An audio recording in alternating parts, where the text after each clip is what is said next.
Chapter 81, Dawn of Doom Underground Laboratory. All the lab mice behaved normally. Jarvis calculated the accident probability at under 1/10,000th, and all your clones completed the enhancement successfully. But are you sure you want to do this? Tony, this is risky. You need to think it through. Lion kept repeating, warning Tony about the dangers of injecting the SS3 enhancement serum. To minimize risk, he had even imported Umbrella Corporation cloning technology and run cloning trials. Only an hour earlier, 10 unconscious cloned Tonys had undergone the enhancement and been destroyed after successful completion. It was only then that Lion agreed to let the real Tony go through it. "All right, I'm sure. I'm very sure," Tony said, already lying on the test bed, fastening the metal rings and waist restraints. He grinned despite himself. "You know, you're acting like a second Pepper, except Pepper wouldn't clone 10 of me and kill them one by one." Tony pointed at the instrument beside him. "Besides, I've never seen you so hesitant. Where did the decisive, brave Lion go? The guy who wouldn't tremble when his brother lies on the test bed." "This is something I've decided, and something I must do," Lion answered. "I have something I'm determined to pursue too, Lion. So let's begin." Tony settled back on the cold surface, took a deep breath, and forced himself to stop hesitating. Lion held Tony's gaze, nodded, then activated the injector and pushed the SS3 enhancement serum into Tony's vein. The serum acted immediately. Before the syringe was empty, Tony, who had just looked like a man ready to sacrifice himself, began to scream. Lion pushed down his reluctance, told Jarvis to record everything, and watched as Tony writhed in agony. If it worked, the footage would be data. If it failed, Lion told himself, failure wasn't a possibility. The SS3 serum carried too many evolutionary factors to fail outright, though its enhancement process was far more violent and prolonged than the final form of the S-virus. Tony's skin flushed crimson, his body burning from within, flesh blackened like charcoal under extreme heat. The brittle shell shattered, and beneath it was Tony's new skin, soft and pink as a newborn's. The old wound on his chest healed during the transformation. But that was only the beginning. Beneath the surface, his blood roared like a tide. Bones cracked and restructured with wet, creaking snaps, locking into a perfect framework. Muscles expanded in sections, bloated then tightened into perfectly sculpted forms. Every fiber fell into a new, precise alignment. His body streamlined, second only to Lion's. He even grew 10 centimeters taller. "Now he's done," Lion muttered. "This old bastard will be a tiger with wings when he goes rogue." The enhancement took 2 hours. When it finally stopped, Tony tore the restraints apart with ease, leapt off the test bed, and walked straight to the cafeteria. An hour later, having eaten 10 helpings, he and Lion finished a battery of physical tests. Single arm lift, 113 tons. Top sprint, 423 meters per second, Lion read from the records. "I think you can retire the Iron Man armor." Tony flexed, both hands demonstrating his new powers, one wreathed in flame, the other commanding a writhing mass of living mold. His eyes shone with manic delight. "I can control E-mold, generate fire with my body, make my tissues sprout into flesh and blood tentacles. I can even use my blood to control others." Lion slapped his forehead. "Honestly, these capabilities make you sound like a supervillain." "Go to hell," Tony laughed. "This is the next rung of human evolution, Lion. You sure you won't take it?" Lion shook his head. "Superman walks an invincible path already. Why would he need a serum?" "Say that in plain language." "This serum is useless to me. It would steer my body towards some unknown evolutionary outcome." Lion spread his hands, like turning into a tentacle monster. "The SS3 serum was designed off complete human genes. It drives humans to evolve, not Kryptonians." Tony smirked. "I did get something out of it. With this data, researching the Kryptonian bloodline will be much easier later." "Then you better call me when you start that research. I don't want to wake up and find you've become Doomsday." Tony chuckled. "I'll call you when I head to the DC universe." Lion tore up the experiment records and tossed them aside. "Your mission in this world is almost over. Should I send you back?" "Someone's still got to help mop up the zombies, right?" Tony patted his Mark IV. "I want to stay. Saving the world doesn't work without me. I am Iron Man." "Iron Man? You're more like Muscle Man now," Lion said, grinning. "You've been shirtless since the procedure. I can tell you're pleased with the results." Tony struck a pose, proud and cocky. My muscles can go toe-to-toe with yours. Oh, and don't forget Pepper, Lion added after a thought. When you go back, give her the serum. Maybe the SS2 version first. We still need to research whether SS3 suits everyone. Don't worry, I won't forget Pepper. Come on, Muscle Man. It's late. I still have work to do. It's Iron Man. Wait and see. I'll biotech my armor and leave your supermark in the dust. Tony shot back. Fine, I'll look forward to it. Lion waved him off and left. Half a month passed. Refugees in Raccoon City had all undergone S-virus enhancements. One by one, they became formidable, each with at least 5 tons of strength. Jill began assembling forces, preparing to march on newly established states and reclaim lost territory. Lion mass-produced the final S-virus and distributed it to survivor bases around the world. Rabbit Country received the largest share. They reclaimed their borders and were even pushing across the Himalayas to help the fallen Country A get back on its feet. By day, Lion cleared zombies across continents. Sometimes he even bathed in sunlight from space. By night, he returned to Raccoon City for short rests.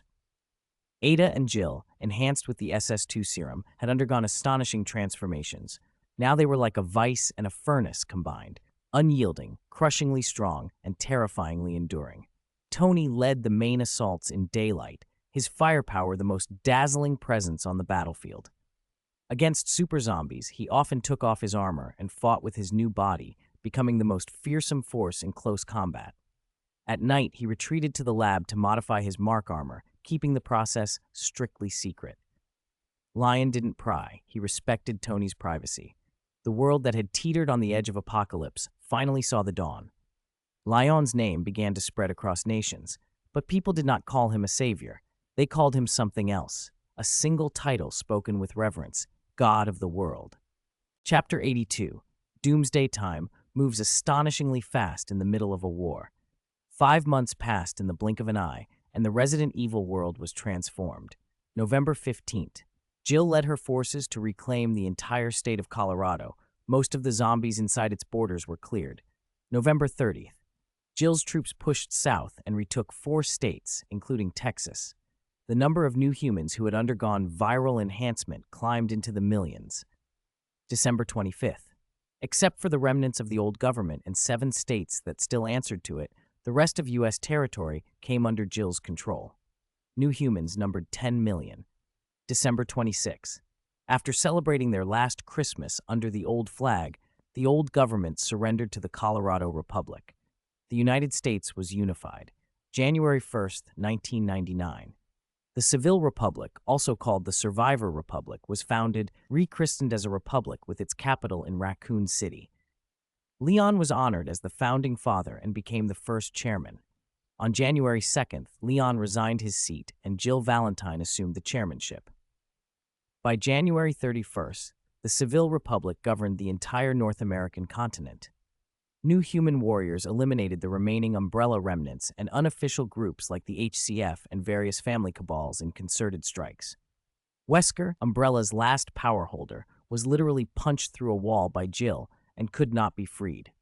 By February 26, most of the world's regions were cleared of zombies. The new human population topped 300 million.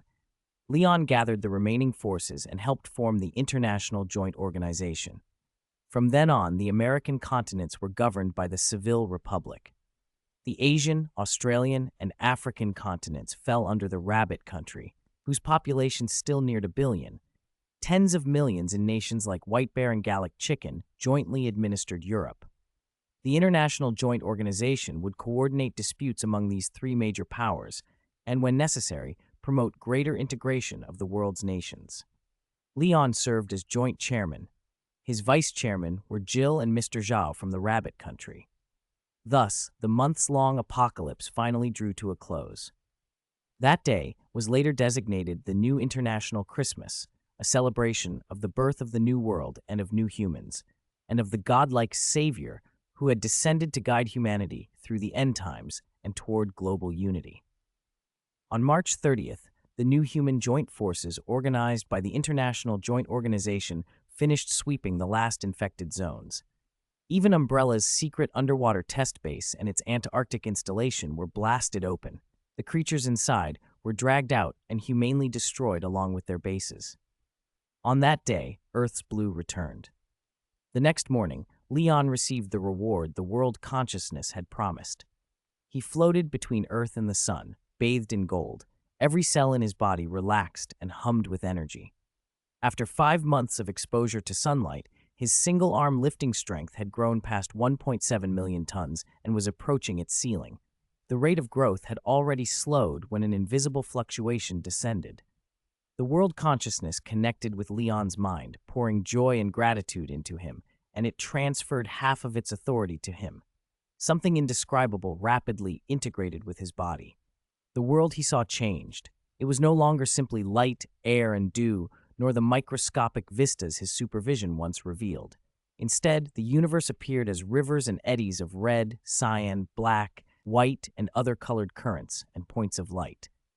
Power folded into him as if he had found a natural fulcrum. One unit of effort could now produce 100 or 1,000 times the effect. He barely moved a finger in the void, and far below on the surface of the Pacific, waves 100 meters high roared up. He discovered he could spend his life force, something like lifespan, to alter the fate of anyone in this world or even conjure things that had never existed. The enhancements the world consciousness had given him before and the special physiology fused into Tony's body had been made by the world consciousness at the cost of its own reserves. No wonder it could not give such gifts lightly. The good things it offered had been carved from itself. Authority, he understood, was a lever to move a world. He scanned the cosmos. His enhanced vision, magnified by authority, reached beyond the solar system and revealed the true shape of the Resident Evil world. Countless pieces of information flowed into him naturally, sinking into his mind as if he had been born to know them. So this world comprised only 10 solar systems, one of countless small worlds, a grain among grains. Its theme was evolution, mutation, and survival. When those 3 ideas could no longer extend, the world would be destroyed. No wonder the world consciousness had obsessed over promoting evolution. The world consciousness rewarded him one more thing: the genetic self-locking ability. A mote of light formed out of nowhere and flowed into Leon like water, becoming an innate skill. Fortunately, the final form of the S-virus had evolved all of humanity, advancing the world consciousness enough that it could grant this last gift. The ability could be activated or set as a passive constant. Leon plucked a strand of hair and, with his authority-enhanced vision, watched the DNA coils in the follicle revert to the way they had looked before he turned 18, without a trace of Kryptonian features.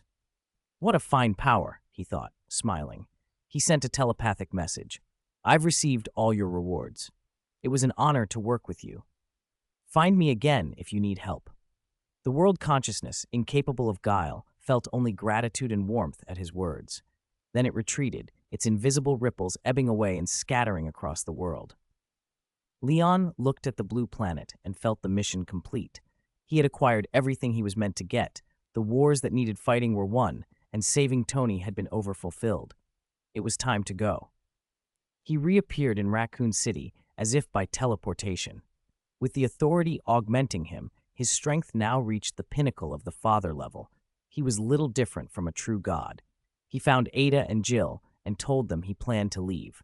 Both were reluctant, but neither could abandon their responsibilities. Jill, now chairman, carried the fate of hundreds of millions on her shoulders. She could not just walk away. Wait for me, Leon, Jill said earnestly. Once this nation returns to peace, I'll come with you. I'll go with her. She can't run a country alone, Ada said, arms crossed. But before you leave, you still have a few loose ends to tie up. I'll be back, Leon replied. Time moves faster where I'll be spending it, so I'll come back often to bask in the sun. Leon had already told them about his new powers. And Sherry, let her come with me. No one here can look after her as I can. You can say that all you want, Ada said, seizing his collar, but do what needs doing first, and you still owe me a ton of wages. The next morning, Leon found Tony and told him he was leaving. Tony had been reveling in his new life, celebrated as a hero, called Iron Man across the world, and making rapid progress on his suit designs, though he'd kept the most important breakthroughs under wraps, promising Leon a huge surprise. He was sad to leave his fans, kids like Bard and Elliot who lit up whenever he appeared. But the pull of home was strong. He missed Pepper and the comfort of his own bed. "Then let's go," Tony said. "Destroy the data that needs to be destroyed, then say goodbye." To prevent any repeat of the crisis that had nearly destroyed everything months ago, Leon incinerated with a heat ray all the hazardous products and experimental data that remained from their counterparts' work. After that, they went through the city and said goodbye to friends one by one. In Raccoon City's Central Plaza, where statues of Leon, Jill, and Tony stood side by side, Leon and Tony stood with Sherry between them and waved to the tearful crowd. Then they vanished from the Resident Evil world. Chapter 83, Shirley's New Home. The familiar underground garage. 3 figures, 2 large, 1 small, appeared at once. The electronic sensors in the garage immediately blared an alarm. Disinfectant sprayers shot out from all directions and drenched them, only stopping after a full 30 seconds. "Is it the evening of the second day already?" Tony glanced at the wall clock. "Only 1 day has passed. Fine." "Tony, never mind the time. Your setup is a bit over the top," Leon said, half amused. When the spray finally stopped, Leon opened his armor and stepped out, wiping Shirley's dripping face with the back of his hand. "This damned sterilizer's turned our little Shirley into an ugly duckling, haha." He cupped her innocent face. "Look at those big, innocent eyes. Doesn't your heart just ache, Tony?" No, this stupid system is at fault. Why does the disinfection take so long?" Tony took off his armor, squatted in front of her, and teased, "Oh, look at our poor little princess. Your hair's like a wet towel." He patted the Mark IV behind him. "Uncle Tony, we'll get you back for this." Shirley's slender brows twitched and she pouted. "You two, was that on purpose?" At first she felt touched by the fuss, but the two of them were trying so hard to look concerned that their faces were throbbing with suppressed laughter. Suddenly, Shirley remembered how, back in the central square of Raccoon City, the two of them hadn't been wearing armor until Leon mentioned, "Do you remember the disinfection procedure we set when we left?" They'd exchanged glances, put the armor on, and then taken her hands, one on each side. At the time, she hadn't thought much of it. She'd been about to go to a new world, her heart full of both fear and joy. Now it seemed obvious. They'd planned this prank. Shirley's mouth flattened. She looked at Leon with watery eyes and said nothing. "You're still laughing." Leon pushed Tony when he saw Shirley's expression. "You made her so mad, and you're still laughing. Heartless." Then he scooped Shirley up with a broad smile and hoisted her onto his shoulder. "Don't be angry. We won't get mad at the naughty uncle. He just likes teasing people. Come on, I'll take you to see your room."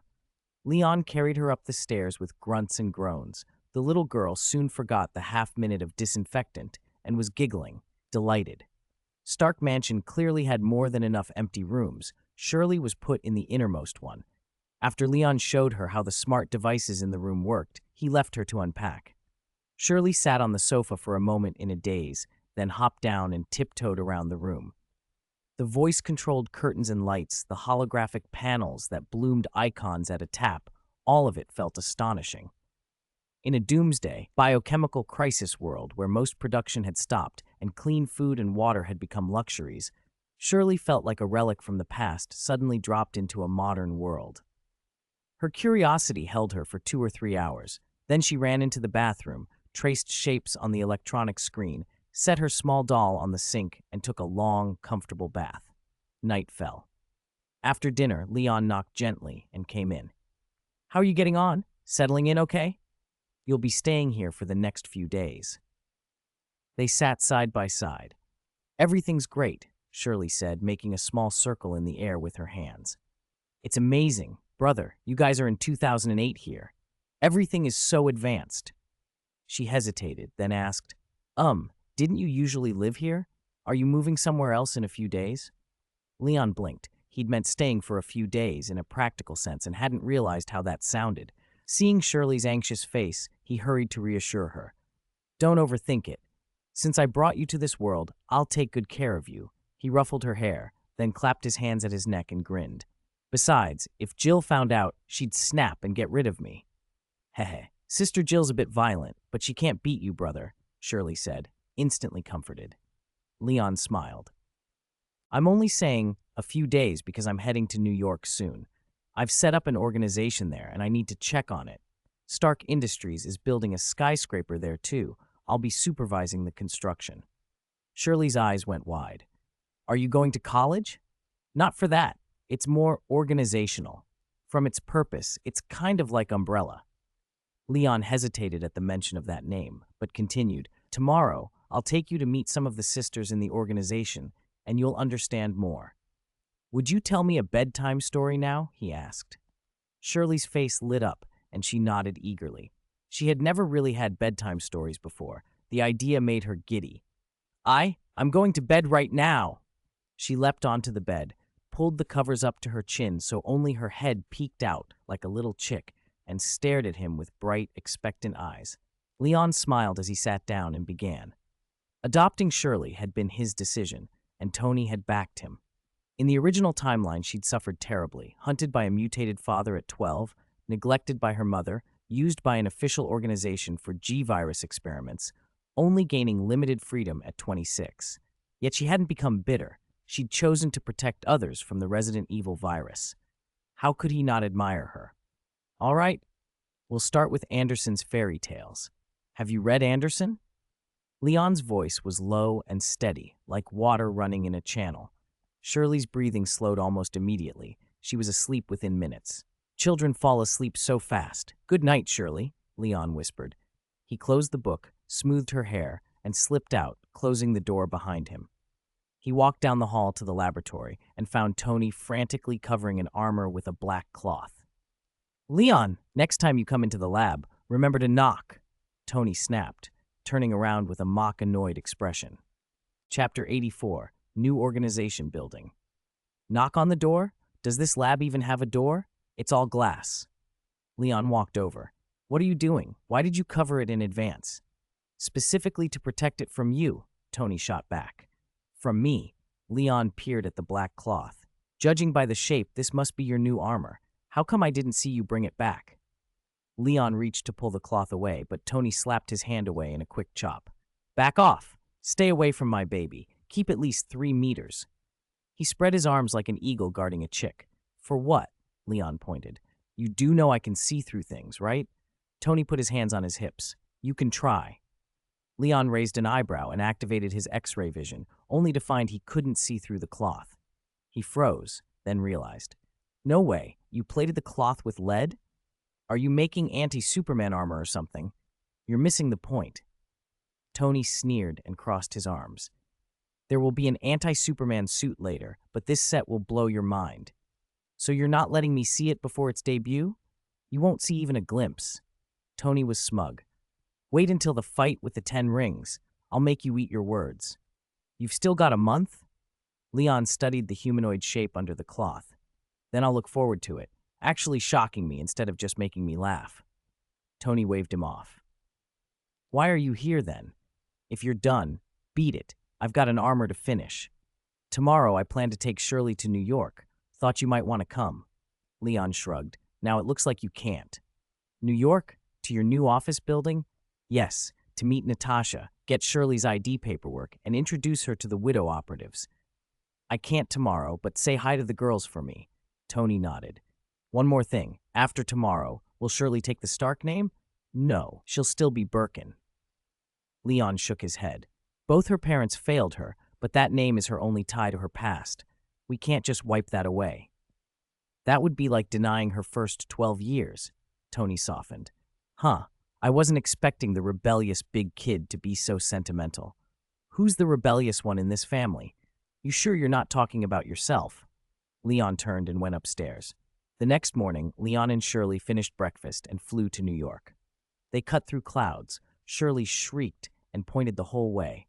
They finally landed on the rooftop of a 30-story office building in the Franklin district. Shirley threw her arms up and cheered. Awesome! It's so different from flying on a plane. Again, big brother Leon. Again when we go back. No problem. Leon swiped a card to open the rooftop alloy door. You can fly all you like on the way back. The building system chimed as they entered. Young Master Leon, welcome to the New Technologies building. Jarvis's subsystem managed the property. Was the company called New Technologies before? Yes, Leon said as they moved into the elevator lobby.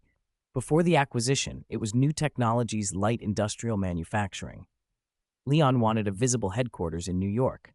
The city would likely face countless crises. He picked a mid-sized office building, tall enough to be useful, but not so valuable that its loss would be unbearable. Natasha and the widow operatives, with Jarvis's help, handled the paperwork and the renovations. Today was Leon's first time inside. "Is Natasha here?" he asked. "She is currently in Tennessee negotiating with Pioneer Technologies, young master." "Right. After staying at Resident Evil for a few months, I almost forgot. She did say she wanted Stark to acquire Pioneer. How's she doing? Does she need backup?" "Miss Natasha is currently engaged with the opposing CEO and cannot respond," Jarvis replied. "Sounds intense." Leon mentally scanned toward Tennessee. His vision punched through layers of obstruction. Natasha delivering a downward kick that left Killian sprawled, his mouth searching for his teeth. Leon winced. Without extremists, Killian doesn't stand a chance. He didn't dwell on it. Handling an immature company like Pioneer was child's play for Natasha and the widows. He changed the subject. "How many agents are working on the building?" 145 agents are currently handling the renovation, young master. Using top-tier operatives for renovations, only Leon would do that. The widows were happy to be in charge of their own space. They could design it the way they wanted and feel ownership. Leon remembered how Yelena in the film treasured a coat after choosing a single button style, the first taste of real freedom. "Most of the widows are here and they really enjoy renovating," Jarvis added. Leon smiled. "Where's Yelena now?" "She's painting a mural in the first-floor lobby, young master." "A mural?" Leon perked up. "Let's go." "Was a mural in the renovation plan?" "No, young master." The first floor was chosen by Miss Yelena. The elevator descended. Shirley held Leon's hand and watched everything with big eyes, memorizing the names he mentioned. When the doors opened, a huge mural dominated the lobby, red and blue, bright and bold, a cartoon Superman.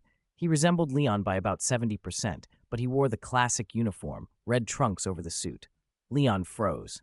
Shirley squealed. "Big brother Leon, that's you. You look so handsome, but why are your red underwear on the outside?" She giggled, delighted with her little jab. Chapter 85, Two Seals. "That wasn't me," Leon protested, but the huge, grinning cartoon face on the wall made him feel helpless. From somewhere in the distance, an argument drifted in. Leon led Sherry out of the elevator, eyes flicking over the walls. A vein throbbed at his temple. The first floor of the building took up tens of thousands of square meters. The former small workshops and offices had been gutted.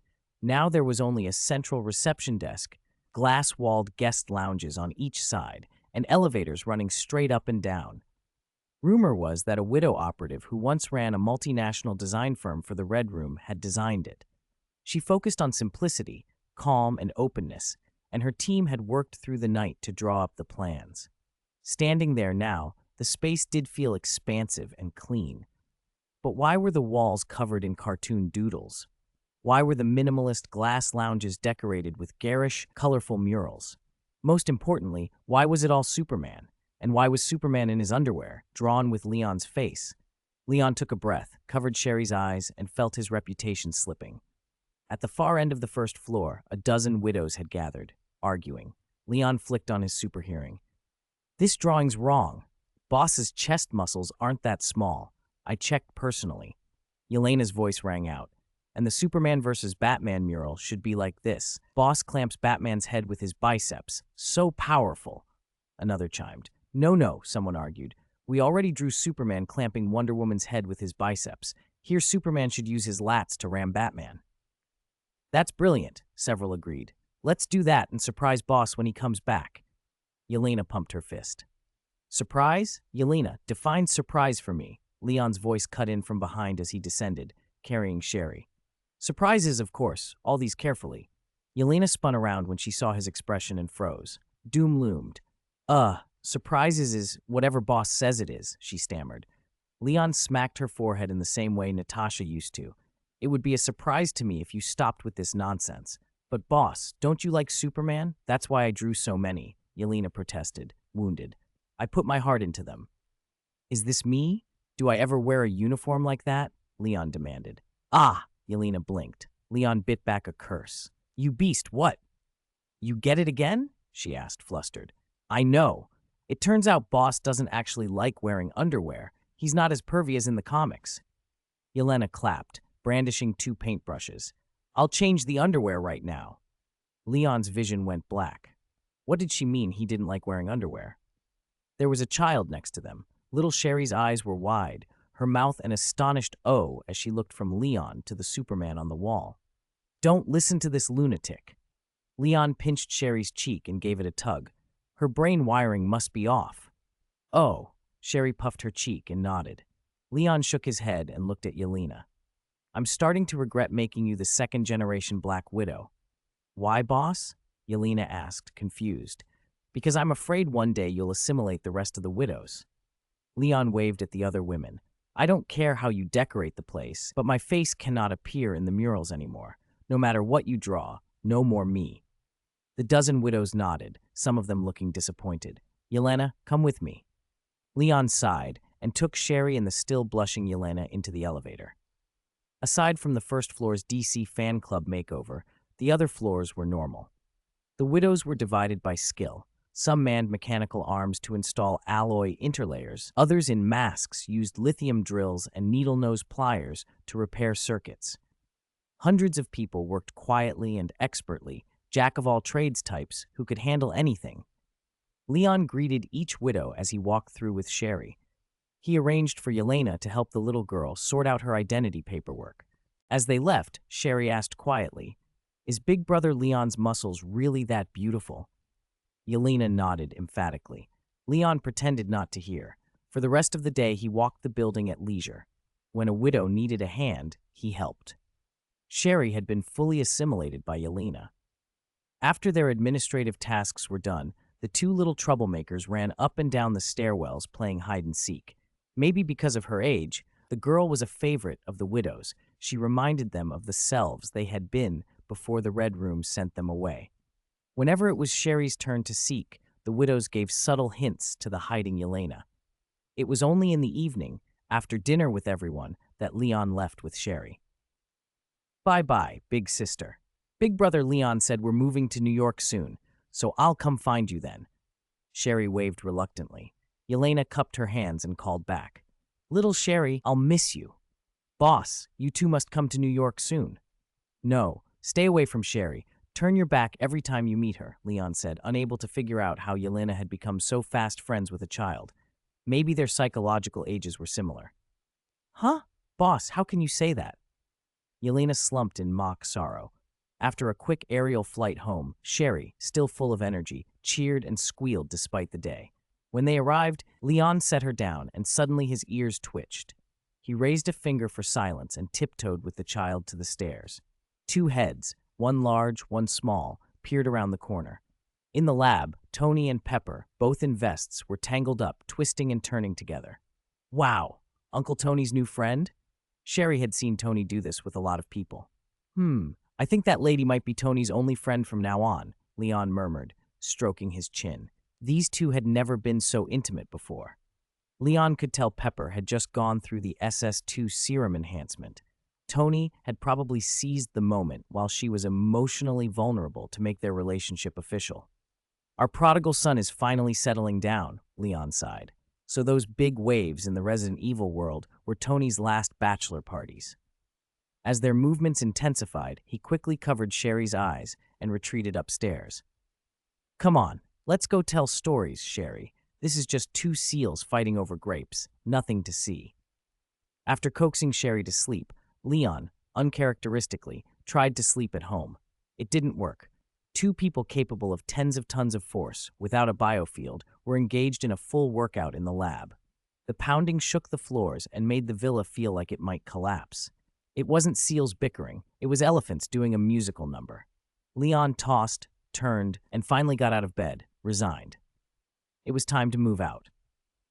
Tony and Pepper had confirmed their relationship. They needed privacy, and their activities couldn't accommodate a third person. He planned to talk to Tony about moving in the morning. For tonight, he decided to go back to the Resident Evil world and sunbathe for a while.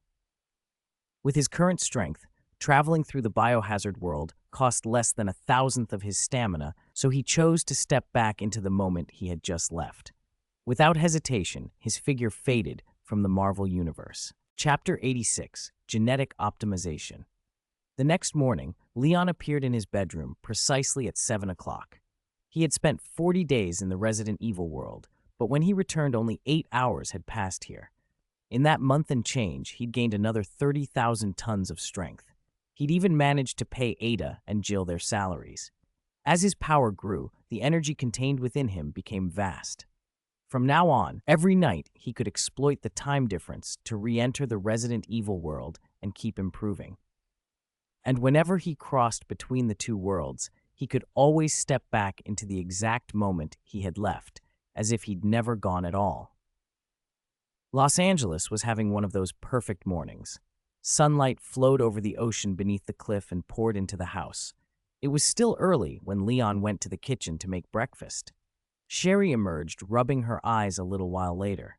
Tony and Pepper woke up quickly, too. With the amount of exercise they'd put in the night before, they'd once have been in the ICU this morning. But after receiving the SS serum, the difference was dramatic. Just hours earlier, they'd almost torn the house down. Now both of them were radiant and full of energy, sitting at the table, eating the steamed buns Leon had prepared. The meal was pleasant and easy. Leon introduced Sherry to Pepper. Pepper reached out and rubbed the little girl's cheek, clearly fond of the well-behaved child. Near the end of breakfast, Leon brought up the move. "You mean you're taking Sherry to New York?" Tony asked with a mouthful of bun, exchanging a look with Pepper. "That's the plan. My new company and organization are there, so I can keep an eye on things," Leon said, loading dishes into the dishwasher. "That's not bad," Tony said, taking Pepper's hand across the table. "It'll be nice when you're gone. No one will stop me from bringing pretty ladies home." "Ow!" Pepper pinched him hard. "Which pretty lady are you thinking of now?" "Oh, who else? Who's the prettiest here?" Tony cried, then looked at Sherry.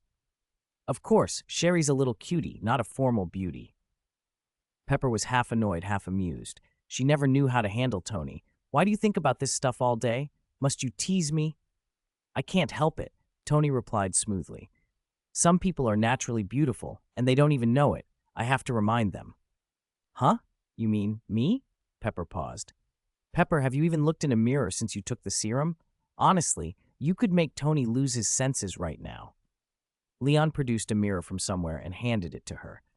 The SS serum was a gene optimization agent, almost an evolutionary treatment. Improving the injector's appearance was one of its most basic side effects. When a person's genes are upgraded, their immune system strengthens, and their bones and muscles perfect themselves. People with advantageous genes tend to conform to common standards of beauty. Aesthetics are rooted in evolutionary signals. Jill and Ada had joked about Leon before. His natural aura made people weak in the knees, their bodies responding with an instinctive craving. Legs go soft, vision blurs, and they can't stand. That was genetic charisma for you. Leon kept his biofield wrapped around himself all the time. Otherwise, God knew how many people would have succumbed. The SS serum wouldn't turn anyone into Leon, but it was no small thing. Pepper stared at her reflection. Her skin was fair, her face refined, her figure perfectly balanced. The freckles were gone. "Is this really me? Oh my God, Tony, what exactly did you inject me with yesterday?" she asked, covering her mouth in disbelief. She'd expected to get stronger from the training. She hadn't expected her appearance to change so dramatically. The woman in the mirror still carried some of Pepper's old expression and temperament, but it was a perfect, upgraded version of Pepper. "Happy now?" Tony winked. "Don't thank me. I couldn't stand my assistant being outshone." "Tony, thank you," Pepper said, used to his awkwardness.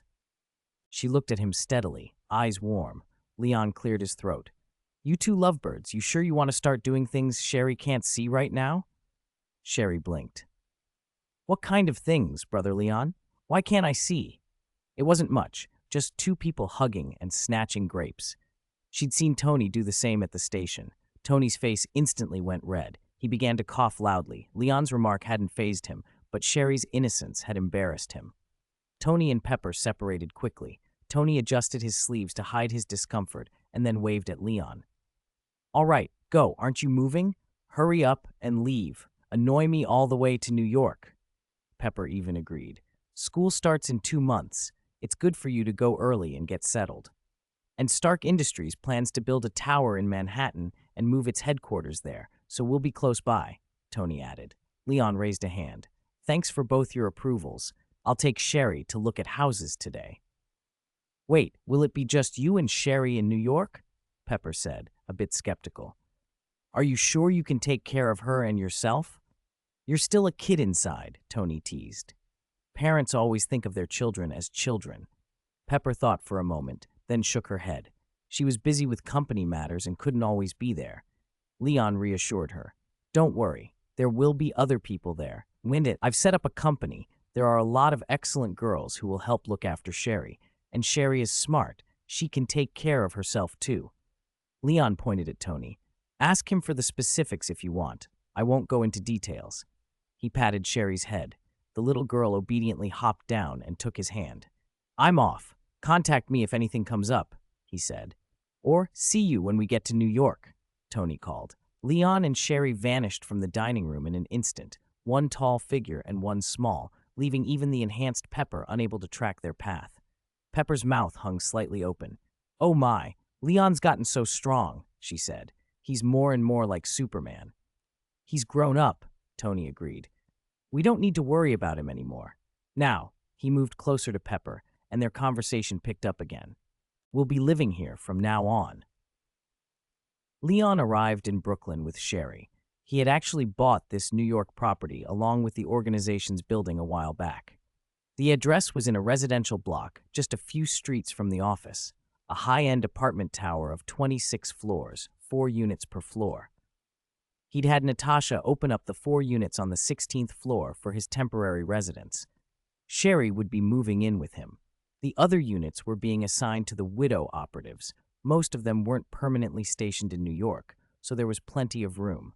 Leon showed Sherry around the place, pointing out all the functional areas before assigning her a room. Only then did they head over to the building together.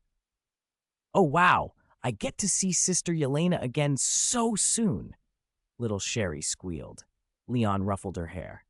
You little radish head, why do you like Yelena so much? Don't let her make you stupid. But Sister Yelena is so nice, and she looks really kind when she smiles. Kind? Leon thought of Yelena's goofy smile and had to admit it did come off as kind. What evil intentions could a fool have? Their thoughts were so straightforward you could see them from a mile away. You can learn from her strengths, combat skills, technique, but don't learn how she thinks. Oh, okay. Sherry nodded dutifully. The walk from the residence to the building was short. Leon and Sherry arrived at the top floor in no time. Natasha happened to be there, dust on her clothes as she worked with some of her sisters. When she saw Leon, she wiped her hands and handed him a folder. Pioneer Technologies Equity Transfer Agreement? Leon glanced through it. Nice work, Natasha. I saw it all yesterday. Their CEO was completely crushed by you, especially that downward kick. That was beautiful. By the way, what happened to Killian in the end? Leon asked. He went to prison. Natasha wiped dust from her face with a towel. I contacted the police through Stark's channels and handed them the evidence and the man. It shouldn't be long before the news says he got more than 10 years. Leon looked surprised. I thought you'd have killed him. If it wasn't necessary, I'd rather let the law handle it. Natasha winked.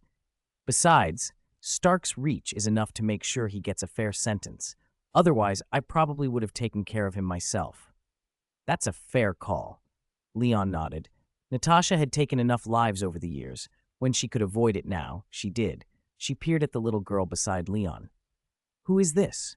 Aren't you going to introduce her? Natasha squinted. She wouldn't happen to be your brother's, some previously unknown daughter, would she? No, she's a girl I adopted, temporarily registered under Tony's name. You know, I'm almost 19, but I'm not old enough to adopt a child. Natasha folded her arms, half amused. Her name is Sherry. Leon patted the girl's head. Sherry, this is Natasha, the sister I told you about who lives downstairs. If you need anything, go to her. Okay. Sherry gave a shy smile. Hello, Sister Natasha. Sister Yelena mentioned you yesterday and said you're really powerful. Yelena mentioned me? Natasha crouched to get closer. a good first impression forming. She and Yelena are already best friends, Leon said with a shrug. Yesterday they played hide and seek all day. That sounds like Yelena, Natasha smirked. Let's find her. I have something to talk to both of you about. Leon led them down in the elevator to the lobby. In one night, the murals on the first floor had been redone. Still Superman battling various DC heroes, but Superman's face had been altered into that classic cleft chin. As soon as the three of them appeared, Yelena slid in, hands spread wide and grin flashing. Welcome, boss. What do you think of the murals now? It looks much better, Leon said, but I suggest you add some heroes from our universe. Our universe? Yelena tilted her head. Are you talking about Iron Man? Wouldn't it be a little boring to add just him? There will be more soon. Leon motioned for them to follow. Come on, let's go to the underground lab. The elevator descended to the second basement. That level had been prioritized for renovation by the widows last week. Entry now required Jarvis's authorization. When the doors opened, a completely different world greeted them. Rows of circular lights switched on one by one, illuminating a vast space that could have been an open-air plaza. The main hall, like the first floor, was overwhelmingly white and stretched for tens of thousands of square feet, divided here and there by glass panels. A modern dome arched overhead, and the pearl-white marble floor gleamed. Hundreds of white lacquer desks were neatly arranged, each displaying holographic projections. Compared to this high-tech subterranean space, the gaudy first floor looked like a cheap collage. One elevator ride felt like stepping into another world. Wow, Sherry gaped. Even Raccoon City's underground labs couldn't compete. It's like walking into the future. Let Sister Yelena show you around, Leon said, patting the girl's head. Yelena's eyes lit up. Come on, Sherry, follow me. This place was designed by the boss himself. Lots of rooms are super hidden, perfect for hide and seek. Really? Take me, Brother Leon? We're leaving. The two unlikely friends skipped away, hand in hand, disappearing into the depths of the hall. Natasha watched them go and rubbed her forehead. What can I say? Has Yelena reached the age where she can hang out with elementary school kids? Well, it's not all bad. It shows the Red Room didn't leave too many scars on her. Leon shrugged. No, actually, she's just childish. I wonder when that one will grow up, Natasha said, then paused. They've gone quite far. Leon, you sent Yelena away because you wanted to tell me something, right? Chapter 88, Widow Agent Super Evolution. There is something very important, Leon said. It's like this. A few days ago, Tony and I went to another world, so the serum I mentioned before is already complete. Leon briefly summarized his experience in the biochemical crisis world. Then he added, for now, besides Tony and me, only you know. Don't tell Yelena yet. You mean world hopping, a biochemical apocalypse, a savior. My God, Natasha exclaimed, surprised. I didn't expect you to have gone through so much these past few days. This really can't be known by Yelena and the others, Leon repeated. It's not about mistrust, Natasha said quickly from his perspective. The fewer people who know, the better. She thought about the regeneration ability Leon had mentioned and felt both anxious and hopeful. So you plan to inject us with the serum you and Tony developed?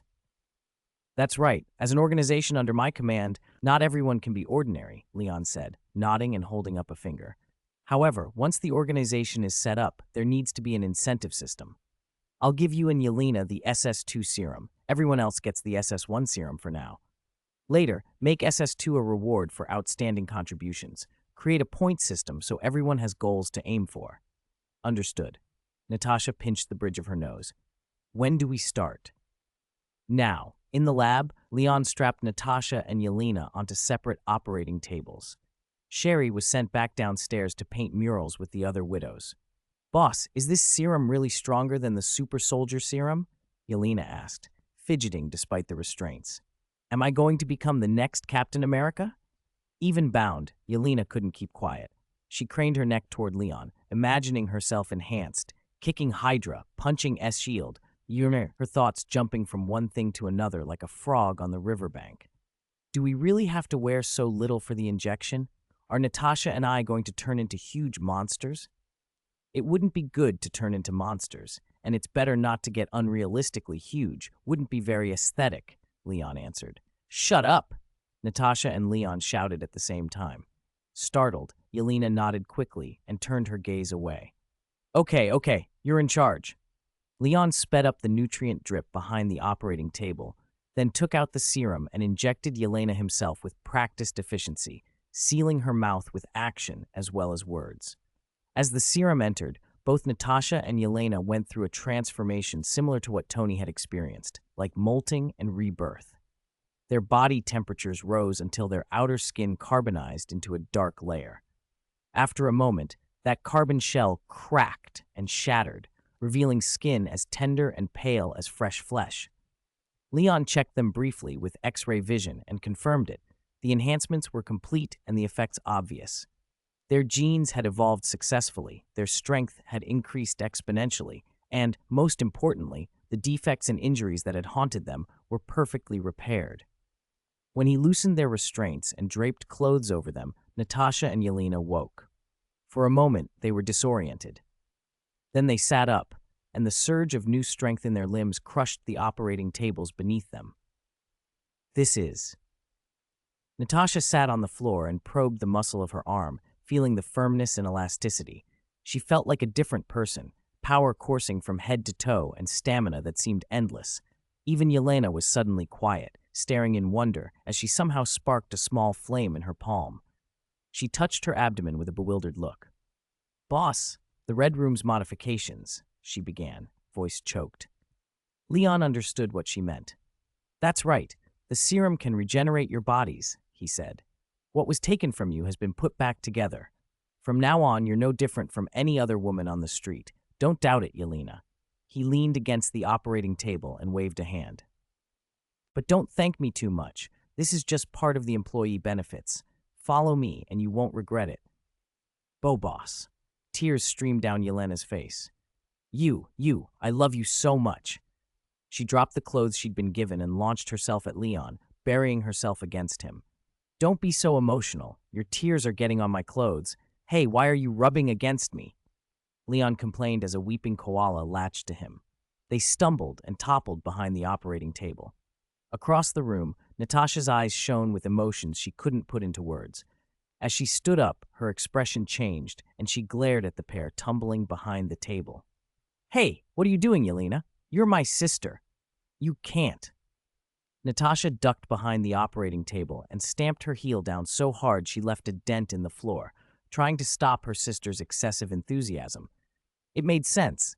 A lifetime of pain had just been erased. But getting Leon soaked in tears was unacceptable. Still, she couldn't help the tears that came to her own eyes, part relief, part joy. In the days that followed, with Natasha's help, Leon administered the SS1 serum to the rest of the Widow operatives. This was a moment for winning hearts and building loyalty, and he made sure to take a hands-on role. Once enhanced, these women, already elite fighters, became like human cannonballs. For the first few days, they had to walk carefully, worried they might accidentally exert too much force and crack a tile. Fortunately, the SS serum didn't just boost their bodies, it enhanced neural capacity too. The Widows adapted quickly to their newfound strength. Their loyalty to the new organization deepened. When Leon appeared among them, these girls, already devoted, became even more fervent and unrestrained, their looks burning with intensity. Natasha watched all of it and felt certain. If the Widows ever truly unleashed their power on the world, they would shake it to its foundations. Chapter 89, Men in Black. Natasha even sought out Leon about this. She felt the moment to strike at Hydra had arrived. "Leon, when do we start the operation?" "Wait a little longer. Let the message Nick Fury received do its work for a while." Tony had sent Fury a list of suspected Hydra members inside S-Healed. It had been planted long enough. The results needed time to surface. Leon stood before the floor-to-ceiling window, watching traffic flow down Brooklyn's main street. He could almost hear Nick Fury yelling, "Motherf," across the city at S-Shield headquarters. "Be patient, Natasha. The right moment will come. Don't waste this time either." The Widows have just been upgraded. Their old tactics, sneak attacks and lightning strikes, won't work anymore. Now they have to relearn how to fight to match their new strengths. You'll take Yelena and train the Widows to control their power and finish outfitting the building. Of course, the mission to rescue the remaining Widows must continue. I don't think Nick Fury will make us wait much longer. Natasha nodded. Understood. A week passed. Nick Fury still hadn't made a visible move, but the new organization's headquarters had been fully prepared, and every Wedo operative they could find had been freed. In the end, 313 agents stayed and joined Leon's force. Leon had personally vetted them at their first meeting. None showed signs of brainwashing, and there were no Skrulls among them. They could be trusted. On the day the organization formally opened, Leon gathered all 313 on the top floor. The so-called conference room was actually a grand assembly hall, a semicircular dais at the far end, Roman-style stone pillars, warm yellow-brown stone walls that gave an air of history. Even the great iron door was carved with a depiction of the ascension of Christ. Leon stood on the high platform in a Superman uniform, as solemn as a priest in an ancient temple, and his followers sat on the steps below, watching him with a mixture of admiration and anticipation. Everyone, our organization is officially established today. Leon stood with his arms crossed, the cape at his back stirring silently. I am honored by your joining. You didn't know this organization's purpose or its future, yet you joined because you trusted me and are grateful to me. That moves me. In the future, I believe you will never regret this decision.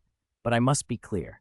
From this moment and forever after, this organization will have one core principle, one core purpose, to serve me.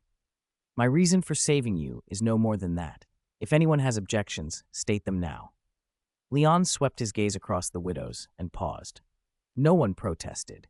If anything, most of them were excited, eyes bright, hands trembling. Had this been any less formal a gathering, they might have shouted their loyalty. Yelena in particular looked like she could barely contain herself, her expression alternating between giddiness and daze.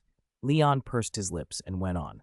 Since there are no objections, I announce, the Men in Black organization is officially established. From now on, you are the founding and core members. Our primary principle is to serve me. Our secondary mission is to protect our our Earth. Leon smiled faintly. He had borrowed the name from the movie. It fit. He took a few steps on the dais and waved his hand. Holographic projections sprung to life around the hall.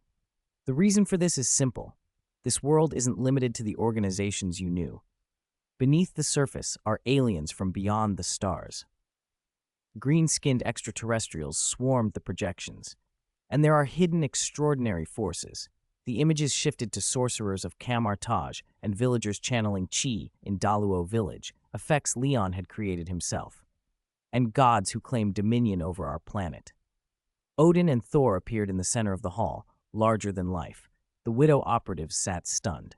They had always thought the Red Room was one of the most powerful forces on Earth. They'd never imagined so much was out there. Leon's tone turned sterner. Some of these forces are friendly. Some are guardians. Some pretend to be allies while secretly plotting against the planet. What we, the Men in Black, must do is hide in the shadows and nip every external threat in the bud. The Marvel Universe always teetered on the edge of catastrophe. Cosmic entities, roving multiversal dangers, or a single scientist's reckless experiment. Threats could come from anywhere. Leon wanted a lock in place to intercept them before they escalated. Otherwise, one day he might return from another world to find Earth gone. But we are not here to be the world's caretakers, he said, raising his arm. We are the Men in Black, a net and a blade above everyone's heads, eradicating threats, external and internal. Now, everyone, repeat the oath with me. Leon rose slightly above the dais. All the widows raised their hands and echoed after him, word by word. Remember, when everyone is fooled by the illusion of peace, deceived by so-called facts, we believe nothing is true. When morality shackles humanity and laws bind justice, we remember everything is permitted. And finally, remember the Men in Black creed to guide this chaotic world toward ultimate tranquility. Leon descended, oath complete. Silence hung for a moment as each widow absorbed the weight of the words, an oath to move forward under burdens unseen, in darkness. Their eyes burned with resolve. Leon snapped his fingers, and the great stone doors of the hall opened automatically. 313 sleek black battlesuits flew in and hovered, each containing a folded black uniform inside. They stopped before their assigned operatives. These are your future combat suits and uniforms, Leon said. He had created them in the Resident Evil world, where he had enough influence to mobilize global resources. Producing over 300 suits had been feasible there. The suits took inspiration from Tony's Mark V, compactable into a briefcase and powered by a new element reactor, convenient for agents who travel across the globe. The widows examined the suits. They fit each of them perfectly. Excitement spread through the room. Yelena hugged her suit and spun around, laughing. Leon put his palms together for quiet. These battle suits and uniforms will be your standard gear from this moment. From now on, your title is no longer Widow, you are Men in Black. Men in Black, hidden in shadow, serving the light. Your code names will follow the letters of the alphabet. Natasha will be Agent N, Yelena will be Agent Y. The rest will follow suit using letters from their names. If duplicates occur, use double or triple letters. In unison, the agents responded. They took their black suits from the hovering cases and put them on. In that instant, the Men in Black, destined to be known throughout the Marvel Universe, were born. They were more than Men in Black.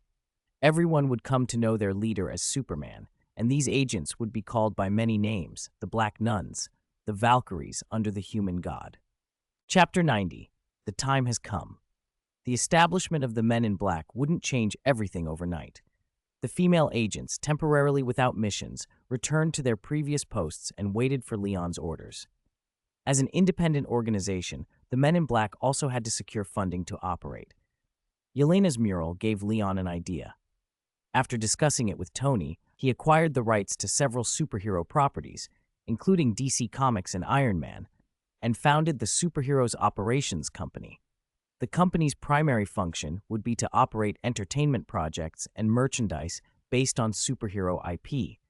Profits would be split 30-70, with 30% going to the superheroes and 70% to the company.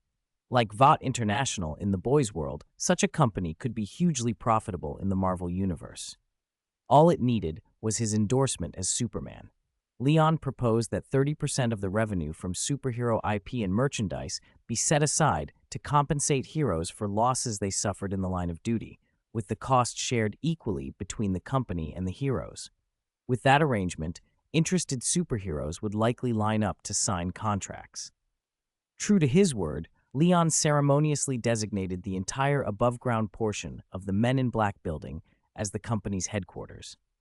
The Superheroes Operations Company officially opened its doors the next day. Yelena served as Chief Operating Officer for the time being. Men in Black agents worldwide also received assignments and set up local branches. Natasha had already been transferred, at Leon's direction, to work with Stark Network Company. Another week passed. One morning, Leon returned from the biochemical crisis world. His single-arm lifting strength had reached 1.93 million tons, and the rate of increase was tapering off. He was approaching his limit. After dealing with the 10 Rings and Hydra, I should go to Kamar Taj and pay the Ancient One a visit, he thought. As he stepped into the kitchen, Natasha and Shirley were already at the table having breakfast. "You're back? We couldn't find you in your room earlier," Natasha said, spreading butter on her bread. "Shirley's school starts soon, so we didn't wait." A few days earlier, Yelena had arranged for Shirley to enroll at a nearby school. Now every morning, Natasha, Yelena, and Leon took turns getting her there. Shirley insisted she could punch with over 10 tons of force and didn't need to be dropped off, but the adults disagreed. Other kids had parents to pick them up and drop them off, so Shirley should too. That point was dropped only when they discovered the students were transported by school bus. The two sisters clearly enjoyed raising a child. It gave them a sense of family. After work, they would rush upstairs to help Shirley with homework and teach her extra lessons. Natasha taught hand-to-hand combat, and Yelena taught Russian. The busy academic life was filling in the gaps of little Shirley's otherwise meager childhood. "No need to wait for me," Leon said. "You know it's the same whether I eat breakfast or not." He poured himself a glass of milk. "Sunshine is my best food, but an empty stomach must still feel uncomfortable. Can sunshine fill your stomach?" Natasha offered him a slice of bread. "Thanks." Leon took a bite. Bread, milk, eggs, nuts. What a nutritious breakfast. Shirley needs all that to grow, Natasha said. She set a thumb-sized glass box on the table. Something happened last night. You need to see this. She tapped it lightly, and a recording projected into the air. All surveillance around S-Yield headquarters malfunctioned last night, Natasha said. This footage was captured by Agent K, who's undercover inside S-Yield using a Men in Black battlesuit. The video showed 11 p.m. The street was empty under dim yellow lights. A black Lincoln rolled down the road. As it passed an intersection, several police cars ambushed it from 4 directions, tearing through the darkness and ramming the Lincoln. Up to that point, the footage looked like a typical New York pursuit, but then it turned strange. When the Lincoln was boxed in, police officers leapt from their cars and pulled out Gatling guns and power hammers, opening fire as if besieging a fortress. The Lincoln didn't stand a chance and soon exploded into wreckage. Jarvis infiltrated S-Shield's network, Natasha said after analyzing the feed, and after filtering and cross-referencing, the person in that car looks like Fury. Leon froze mid-chew and dragged the projection back to the beginning, zooming in on the driver. The face in the shadowed front seat did appear to be a black man. So Fury's recent moves finally drew Hydra's attention, he said. That's perfect. Internal conflict among them is the opportunity we need, Natasha replied. Leon finished his bread and spoke fast. Notify all men in black. It's our turn to act. Have the agents spread targeted intelligence about Hydra through their channels. Stir the waters. For now, only expose Hydra activity from outside S-Shield. Hold back anything that would directly implicate S-Shield's internal operations.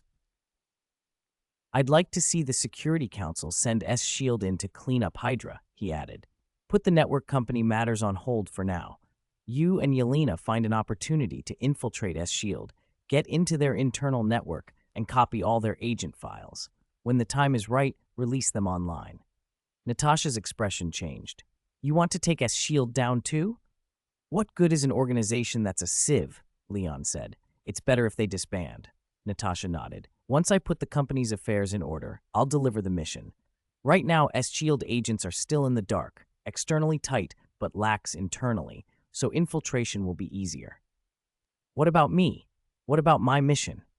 Shirley, at the age where spy stories were thrilling, brightened as she chewed. What will I do? Leon and Natasha answered in unison. Your mission is to study hard. Studying again. Shirley drooped instantly, like a plant wilting under hot sun. Natasha patted her on the head. Come on, kiddo. Time for school. Okay. Shirley took the backpack Natasha handed her and followed toward the door, not forgetting to wave at Leon. Bye-bye, Brother Leon. See you tonight.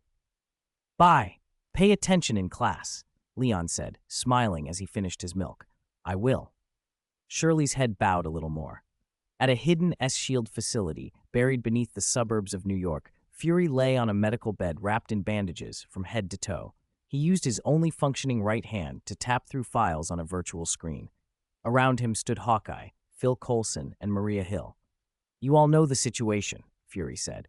Right now, the only ones I can still trust are you. His eyes burned with intensity. We can't let S-Shield fall into those sons of bitches' hands. Hydra. He stared at an image of Tony Stark on the screen. But reclaiming S-Shield won't be something the few of us can do alone. We'll need help. Chapter 91. Hydra. Exposed. Nick Fury was still trying to bring Tony over to his side. The next morning, the efficient women in black had already slipped Hydra's intelligence dossiers onto the nightstands of world leaders, royalty, ministers, heads of state, and other influential figures. When they woke, the first thing they saw was the anonymous file waiting by their bedside. It was the signal. An eventful day had begun. Armies were mobilized and national intelligence services sprang into action. Every leader who received the information immediately ordered their most secretive, powerful units into motion. In secure buildings around the globe, tens of thousands of operatives were dispatched to apprehend the names on the list. Servants and courtiers, business magnates, and backyard stallholders, anyone who might be implicated. They needed to verify the documents, of course, but more urgently, they had to discover how someone had managed to infiltrate these private homes without detection. When suspects were arrested, interrogated, tortured, and given truth serum, the answers came back the same. The dossiers were real. Hydra still existed. It had wormed its way into every layer of society. From royal households and cabinet ministries to street vendors and newsstands, Hydra agents were everywhere. Some leaders discovered with a terrible stomach clench that the person they loved most was on the list. Panic spread. The world convulsed. No one cared who had left the documents on their nightstands. Everyone wanted Hydra found and destroyed. Secret orders shot out from thousands of secure channels. Troops were ready to wipe out Hydra cells, but orders issued 1 second were canceled the next, and those who issued them were suddenly removed, assassinated, disappeared, because the seemingly respectful aides and clerks standing at their sides, the ones who handed over gold-rimmed glasses and schedules, were Hydra operatives. Governments teetered on the brink. Hydra's own leadership panicked. In a sealed chamber, Hydra's top figures gathered by remote projection. Who the hell leaked the files? Who exposed the list? We have a traitor among us. Alexander Pierce, the impeccably dressed former S.H.I.E.L.D. director, slammed his hand down and roared. "That's cowardice," someone barked. "A coward who chickened out at the crucial moment." "Baron Strucker, did you betray us? Did Fury notice something because of you?" Pierce demanded. Strucker, bald and furious, shot back. "You should be asking yourself, Pierce. You're the only one not on that list. You smug fool, trying to pin this on us. You think you're above us because you control S.H.I.E.L.D. You wanted Hydra all to yourself." Strucker rose, face flushed, eyes bloodshot. "You refused to let Fury, the man who's more Hydra than any of us, join, and now you're trying to use that as evidence against us. From the start, you were putting on a show, using the pretext that Fury noticed something to move against him, and now you want to move against us. How many years have you been safe and sound, Strucker? Do you think you can silence dissent with a knife and fork?" he spat. "No, impossible." Pierce's face went crimson. "That's nonsense. I've been loyal to S.H.I.E.L.D. I wouldn't betray it." "Calm down, gentlemen," interrupted Madame Hydra, cutting across them. She couldn't let the rancor spiral. "Our priority is to deal with the suspicions of world leaders, not to brawl." She spoke coolly. "Baron Strucker, we are all on that list. That makes it unlikely any of us leaked it intentionally. And Pierce, none of your S.H.I.E.L.D. staff were exposed, which raises suspicion against you." Before Pierce could respond, she continued, faster. "But your Insight project is already in motion. Its success is imminent, so we have no reason to believe you undermined us now. Since we can't identify the source, we must set aside blame for the moment. Our immediate task is to reconceal those we've exposed." She perched on the table with an air of composed authority. "Do you understand? Do you think I don't understand?" Strucker said, collapsing back into his chair. "A third of my key lieutenants have been exposed. I can only hide in my Sokovian base, and how long can that last?" "That's why we're meeting," Madame Hydra said, fixing Pierce with a look. "Pierce, you're the only one who wasn't exposed. This falls to you to manage. Do not disappoint us." Pierce inhaled, stared at Strucker like a wolf, and then nodded. "I will petition the Security Council to deploy S.H.I.E.L.D. agents. Sitwell and Rumlow will forge death certificates. That's the fastest countermeasure I can enact. Everything will wait until the Insight project is implemented," he added. "When that plan succeeds, those who erred will repent." Strucker scoffed. "Make it fast." Meeting adjourned. The Hydra conference ended on a bitter note. On the other side of the city, Fury sought Tony Stark. He brought Agent Phil Coulson and intended to slip into the Stark estate the same way he had before. But when Fury activated a localized electromagnetic device, the villa's alarm screamed to life. In less than 3 seconds, an armor descended from the sky, twin repulsors charging and aimed. "This is a misunderstanding," Fury called out, raising his hands and nudging Coulson to surrender. A few minutes later, the armor escorted them into the living room. Tony sat cross-legged on the sofa, hands resting on the cushions, staring lazily at the sea view as if nothing unusual had happened. Fury greeted him easily. "Second meeting, Iron Man. Maybe I should just call you Tony." He spread his hands. "Our meetings are always unexpected, aren't they?" Fury and Coulson prepared to sit. Fury, with a little theatricality, signaled the armor. "Coffee, with milk and sugar. Thank you." Coulson smiled. "I'll have milk, please. Room temperature, if possible." Tony held up a hand. "Stop. Don't sit down yet. I don't remember inviting you in." I thought all the sofas in your house were for friends, Fury said, unbothered. He plopped down anyway and stretched his injured leg out. I believe Stark wouldn't be too harsh on someone who's disabled but determined. Coulson's smile widened. The sofa's very comfortable, Mr. Stark. Tony's brow twitched. Is shamelessness a S-Shield policy now? 2 uninvited guests. How should I throw you off the cliff this time? No need for theatrics, Tony. We came to bring you something you need. Fury nodded to Coulson, who placed a small black box on the coffee table. Your father was one of S-Shield's founders, Fury said. This is something he left behind. Maybe your arc reactor can find answers in it. Chapter 92. Fury. The world would end without us. Besides that, there's one more thing. Before Tony could reply, Nick Fury laced his fingers, rested his elbows on his knees, and leaned forward. Your father was a hero, Tony. He did a lot for this world. And now, this world needs you. Are you going to be a hero like Howard, or are you going to keep playing the playboy? Keep playing at being Iron Man? It's time to decide. He stood, patted the back of his chair, and, with Coulson at his side, limped toward the door. I believe you'll make the right choice. When you've decided, contact me. Fury's voice went cool. You know how to reach me. He used his usual aloof tactic, saying just enough to push the point and leaving no room for questions. Then he vanished at the doorway. Tony watched them go, speechless. Does he think he's some limping Forrest Gump trying to recruit people with a sermon? He spread his hands toward the suit hanging nearby. Like Leon said, he's all show. To use my father's name to butter me up. What a joke. Tony picked up the small box on the table. The black case made something inside him tilt. A flicker of nostalgia and solemnity softened his face. Let's see what the old man tried to say by hiding this away. Leon had told him that Howard had left words for him. Tony still remembered that. Half an hour later, the lab was unusually quiet. Tony's silence sat deep on his face. Every micro-expression carried memory. The box didn't contain anything extraordinary. Manuscripts, blueprints, a few dusty videotapes.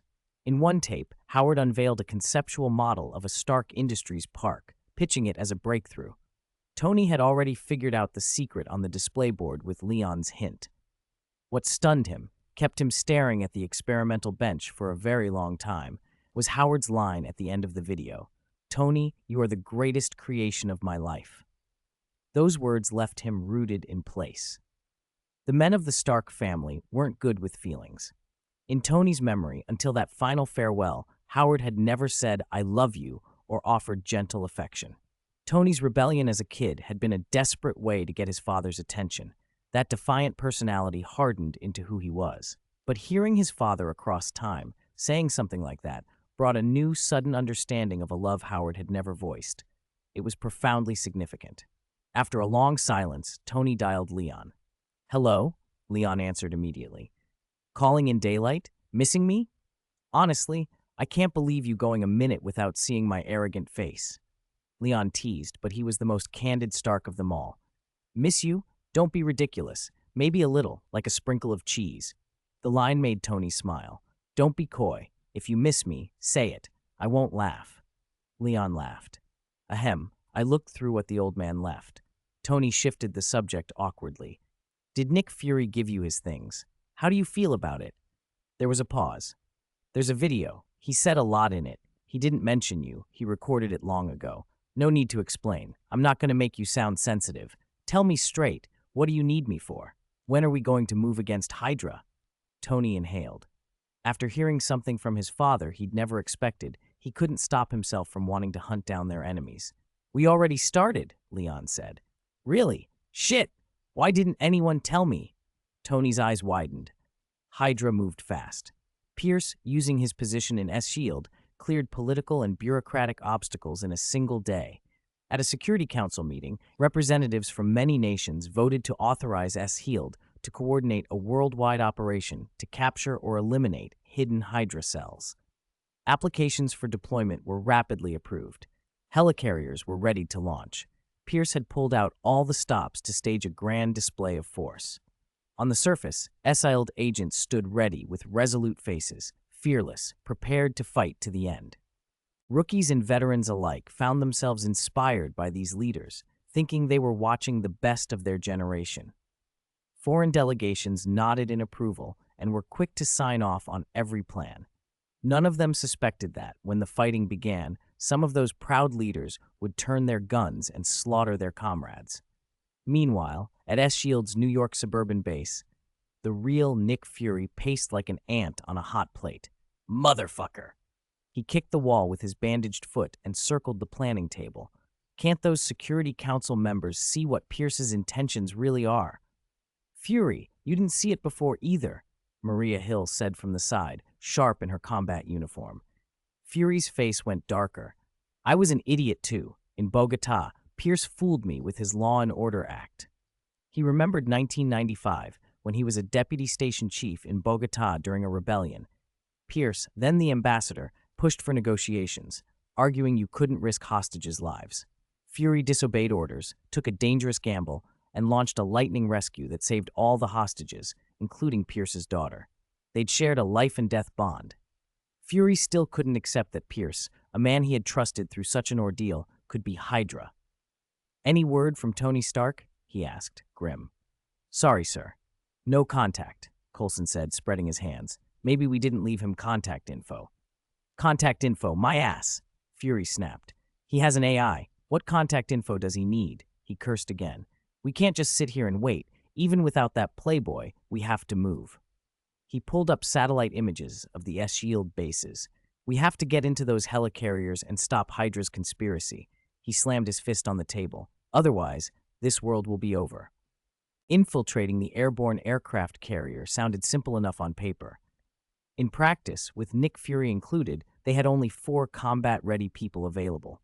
4 agents against a world-class military facility was barely a joke. Still, none of them hesitated. Hawkeye, Coulson, and Maria Hill felt the fate of humanity on their shoulders and had spent the night drilling plans. We have to hit the command center, no matter what. I'm sure there are agents in there who've been turned. We need to secure the command network first, Hill said. This is aggressive, but it's our only option. We go all in, Hawkeye replied. I'll try to reach Tony Stark again. If he can move when it matters, Coulson promised. As the 3 dispersed, Fury's face hardened. Everything was happening too fast. He had planned to take his time, to quietly gather strength and reclaim S.H.I.E.L.D. from within. Overnight, for reasons he did not understand, Hydra had become public knowledge at high levels around the world. A war was imminent. There was no longer time to wait. After standing alone for a long moment, Fury picked up the phone. Taros, I need your help. Taros led the Skrulls, was an important contact in Ethward and one of Fury's oldest allies. Fury's hidden trump card was alien. He intended to call on his Skrull friends to turn the tide. In Brooklyn, Leon listened with super hearing and almost laughed at the call. Fury, he thought, wasn't cautious when he should be, and was charmed by loyalty when he shouldn't be. The Skrulls weren't a gentle alien race. In the comics, they were galactic conquerors, creations of the Celestials, with the power to mimic appearances and even copy memories. The most exceptional Skrulls, Super Skrulls, could replicate another's superhuman abilities, sometimes up to 60 or 70% of the original. The MCU had dialed that threat down. Copying powers required the target's blood and special equipment, which made them less dangerous than the comics suggested. The Skrulls had fled the Kree long ago. Taros had accidentally unlocked fragments of Carol Danvers' memories when she'd been controlled by the Kree, and the refugees had escaped to Earth. After Captain Marvel and Fury helped repel the Kree invasion, Fury promised to help them find a new home. For over a decade, Taros had broadcast that Earth was safe. Gradually, millions of Skrulls settled here. Over time, many concluded Earth was perfect for them and grew resentful of its human inhabitants. Fury, who trusted them and had relied on them to climb the ranks, remained blind to that shift. A large part of his rapid ascent had been aided by Skrull operatives who could impersonate and supply intelligence. Leon shook his head at the thought. Millions of people like Mystique, he muttered. Even if they weren't ambitious at first, they will be now. Back on the carrier, Fury's gamble paid off. The team's entry went exactly as Hawkeye, Coulson, and Hill had planned. No alarms, no surprises. Hawkeye and Coulson exchanged relieved looks and thanked whatever kept them safe. Fury strolled behind them, oddly at ease, smiling under his patch. He had quietly put Skrull agents in critical guard posts and in various government offices, replacements he trusted. That's how he intended to turn the situation around in the shortest time possible. Take this corridor. We'll go straight to the command center, lock everyone down, and use the carrier to take out the other two, Hawkeye said, taking point. Move it, Fury. We don't have much time. Tony's intel only identified Hydra's core members. The Skrulls hadn't yet fed Fury the full intelligence they'd gathered from copied memories. With no reliable way to distinguish loyal S.H.I.E.L.D. agents from Hydra moles, the four of them had to treat every agent as suspect and knock them out if necessary. They pushed toward the command center, slipping through ducts and maintenance shafts. At one narrow vent, the four squeezed down and peered out together. The opening was barely 50 centimeters across. Their heads were pressed so close they felt absurdly cramped, like four beans in a can. Rumlow's here, Fury hissed, one eye widening as he focused on the figure below. He's Hydra. Crossbones, Hawkeye snorted. No wonder you said only a few of us could be trusted. Are we S.H.I.E.L.D. agents or Hydra contractors? Not the time, Fury snapped. Hawkeye, distract Rumlow. Coulson, cover Hill. Get in and secure control. And you, Fury? Hill asked. Of course I am, Fury began. Who's there? Come out. A voice cut him off. Sharon Carter stood at the vent in full combat gear, gun raised. S.H.I.E.L.D. was on edge. The thought that Hydra had infiltrated had put every agent ready to shoot on sight. As Peggy Carter's niece, Sharon carried herself with equal firmness. Hesitating rather than firing was already restraint. Motherfucker, Fury cursed under his breath. The other three muttered the same sentiment, quiet and in sync. They dropped down and were immediately surrounded by dozens of officers in the command center. The room filled with startled faces, guns leveled, and a stunned silence that crackled with betrayal. Nick Fury? How could it be you? Weren't you killed by Hydra 2 days ago? Sharon Carter stared at Director Fury, suspicion sharp in her voice. And Hawkeye, Hill, Coulson, you disappeared for 2 days, so you weren't captured by Hydra after all? The coincidences stacked too neatly. Rumlow stepped forward, gun in hand, voice low and accusing. Director Fury, you vanish at a critical moment and then turn up on the airborne carrier with no explanation. You need to tell us what's going on. He snapped his gun up into a defensive stance. Otherwise, it's hard not to think you're involved with Hydra. Fury didn't flinch, even with a dozen muzzles leveled at him. He calmly drew a chair, sat, legs spread, and met the room's Fury with an even look. You're right, he said. I owe you an explanation. You want the truth? I'll give you the truth. He let his eyes sweep the room. In the last 48 hours, rumors of Hydra have been all over high-level channels. This full deployment of S.H.I.E.L.D. was meant to root Hydra out. But what if S.H.I.E.L.D. itself is riddled with them? Who knows how many Hydra are hiding right here among us? His words landed like a hand grenade. Rumlow barked a laugh that had no humor in it. That's fear-mongering. A man who disappears at a critical moment and then reappears to sow mistrust. When did you turn into Hydra, Director Fury? A few agents who had begun to waver after Fury's claim looked to Rumlow for certainty. The room was a knot of confusion. There wasn't nearly enough information to know whom to trust. Rumlow, are you in such a hurry to dismiss this? Fury's voice went cold. I know what you've done. No need to keep pretending. I don't know what you think you know, Rumlow shot back, narrowing his eyes. I'm arresting you on charges of treason and defection. Why this fury? An agent's voice cut in, turning a gun toward Rumlow. Maybe Director Fury's telling the truth. The man spun and shouted to the others. Everyone, calm down. Are you really going to turn on the director? How could Hydra have corrupted even him? Rumlow's the one with the problem. Rumlow's gaze flicked to that agent like a hawk eyeing prey, ready to do whatever it took. Before he could act, another voice interrupted. Everyone, watch this. A female agent bent over the carrier's console and threw a live feed up on the central screen. Question marks blinked over half the faces in the room, of all the moments for a broadcast. Still, every eye went to the screen. Tony Stark stood at a press podium, serious beneath the bright lights. Behind him, footage ran, the Mark armor moving through a fortified compound, images Jarvis had captured. A few days ago, I took out the remaining Red Room cells, Tony said. From transaction records, I found something shocking. He tapped the screen. Hydra, didn't die in World War II. It exists today, hiding in governments and secret organizations. Those records implicate high-level officials, even the former director of S.H.I.E.L.D. Pierce. The broadcast displayed the evidence Stark and Leon had compiled: banking transfers, covert communications, surveillance footage. It was a deliberate decision, part expose, part power play. Stark wanted to expose Hydra embedded in S.H.I.E.L.D., and he also wanted to bolster his standing with governments for an upcoming cross-border operation. On the carrier, the press conference had a different effect than it did in the wider world. Fury's face went white. "Damn it," he muttered. "He had the footage. How did he get it? Coulson, did you reach him last night?" Coulson shook his head, frustrated. "I tried everything. I couldn't reach him." Fury took a breath and used what he had. "You've seen it. Even Tony Stark is accusing Pierce. Do you still doubt me?" He stood up, eyes like cold iron. "Rumlow, you're Hydra. Pierce is Hydra. How long are you going to keep pretending?" Rumlow snapped. His gun rose, nearly firing. Arching to the side, Clint Barton had an arrow knocked in a heartbeat. "Put the gun down," he barked. His command cut through the room like a hot coal through water. Every weapon turned. Fingers tightened on triggers. Swords were drawn, bows strung. "Good," Fury said. "I knew there were many of you. I didn't expect so."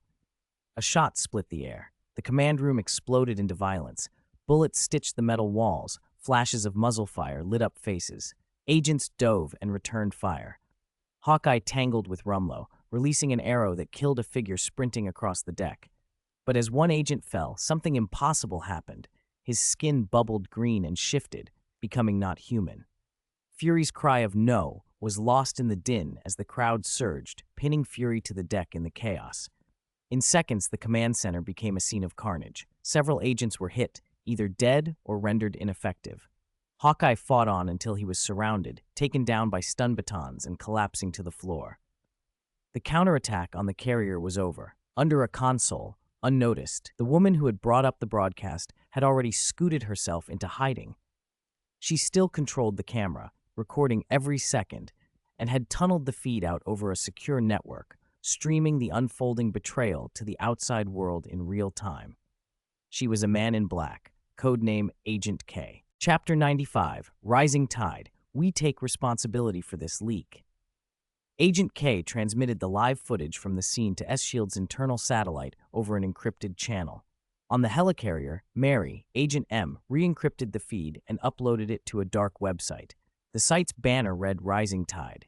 Rising Tide was a loose collective, more a philosophy than an organization. Hackers and information activists scattered around the globe who believed secrecy belonged to no one. They moved through the internet like wind and like Zorro in the digital realm, surfacing secrets governments tried to bury. Most members barely knew one another. Many were freelancers who liked nothing better than scrolling through the site on a slow afternoon. Agent M's post didn't sit idle for long.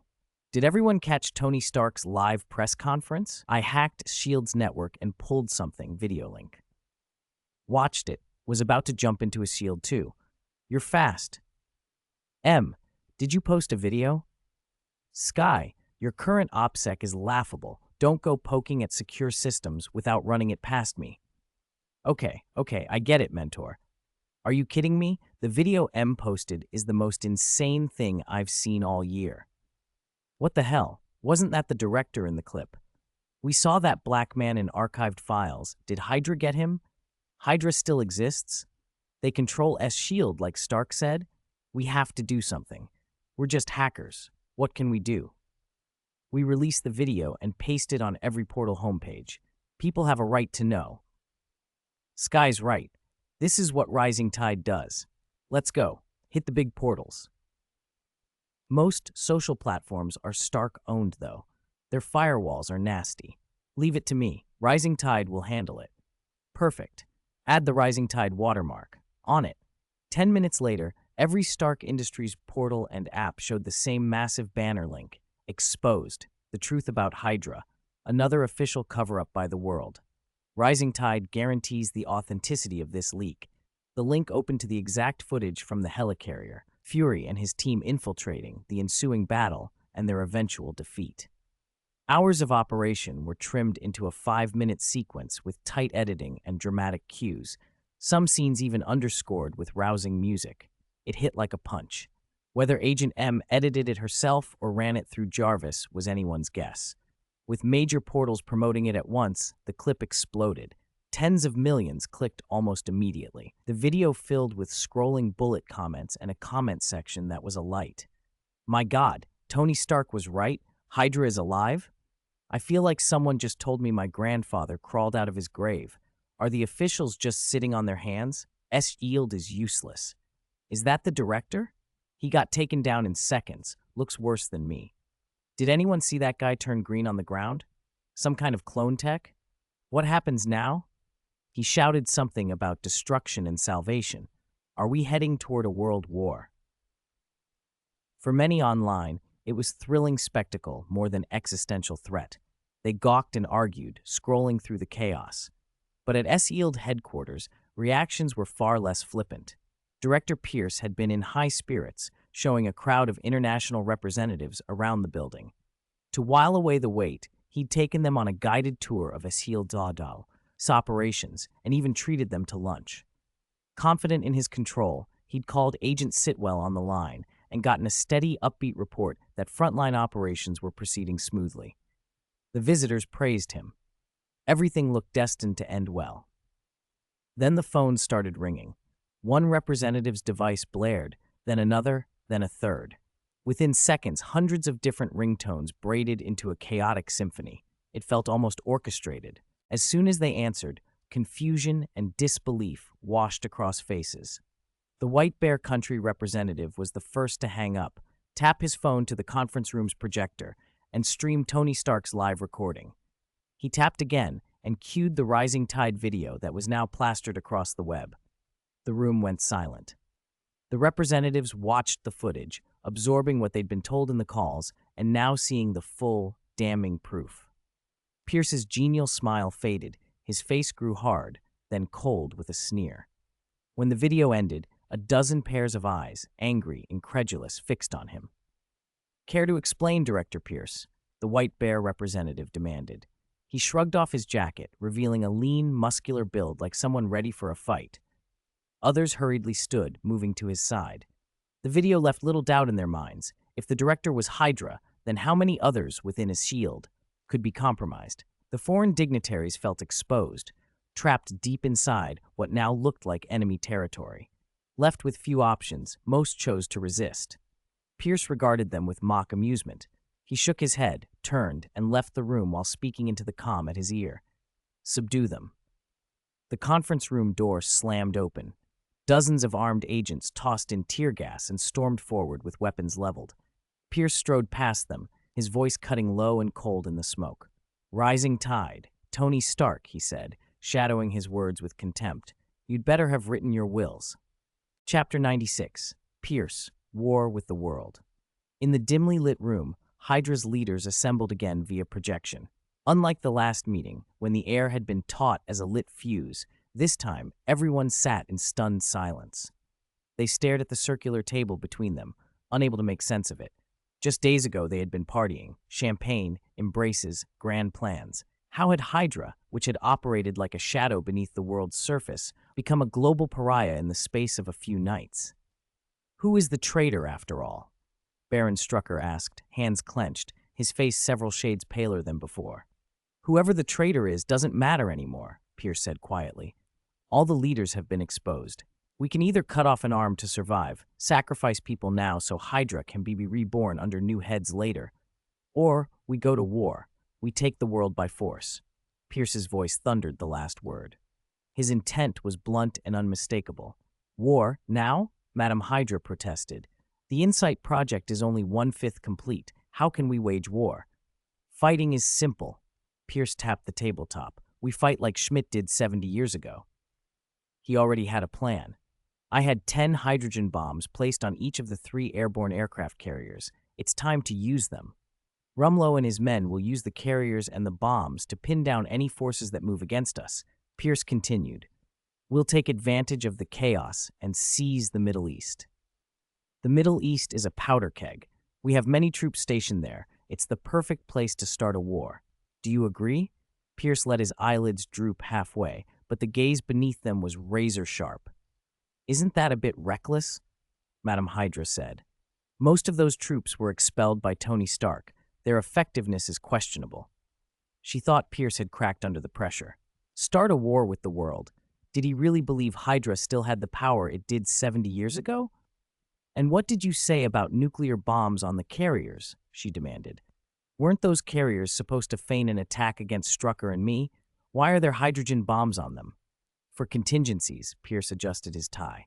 This is what my branch has stockpiled over decades, precisely for situations like this, deterrence, or to eliminate cowards or traitors. He fixed his gaze on Strucker and Madame Hydra. Are you threatening us? She stood slowly. I'm laying out the plan, Pierce said. So do you agree to go to war? Under the pressure of his stare, the two main leaders exchanged grim looks and ultimately consented. Agreed. Seeing the three leaders reach consensus, the remaining members fell in line. When Pierce left that room and returned to the previous conference chamber, he had representatives from various countries bound securely to chairs. Their mouths were taped. They glared at him as he entered. Don't get worked up, Pierce said pleasantly. You must be thinking your countries will mobilize and Hydra will be destroyed. But I want you to see something first. He switched the projection.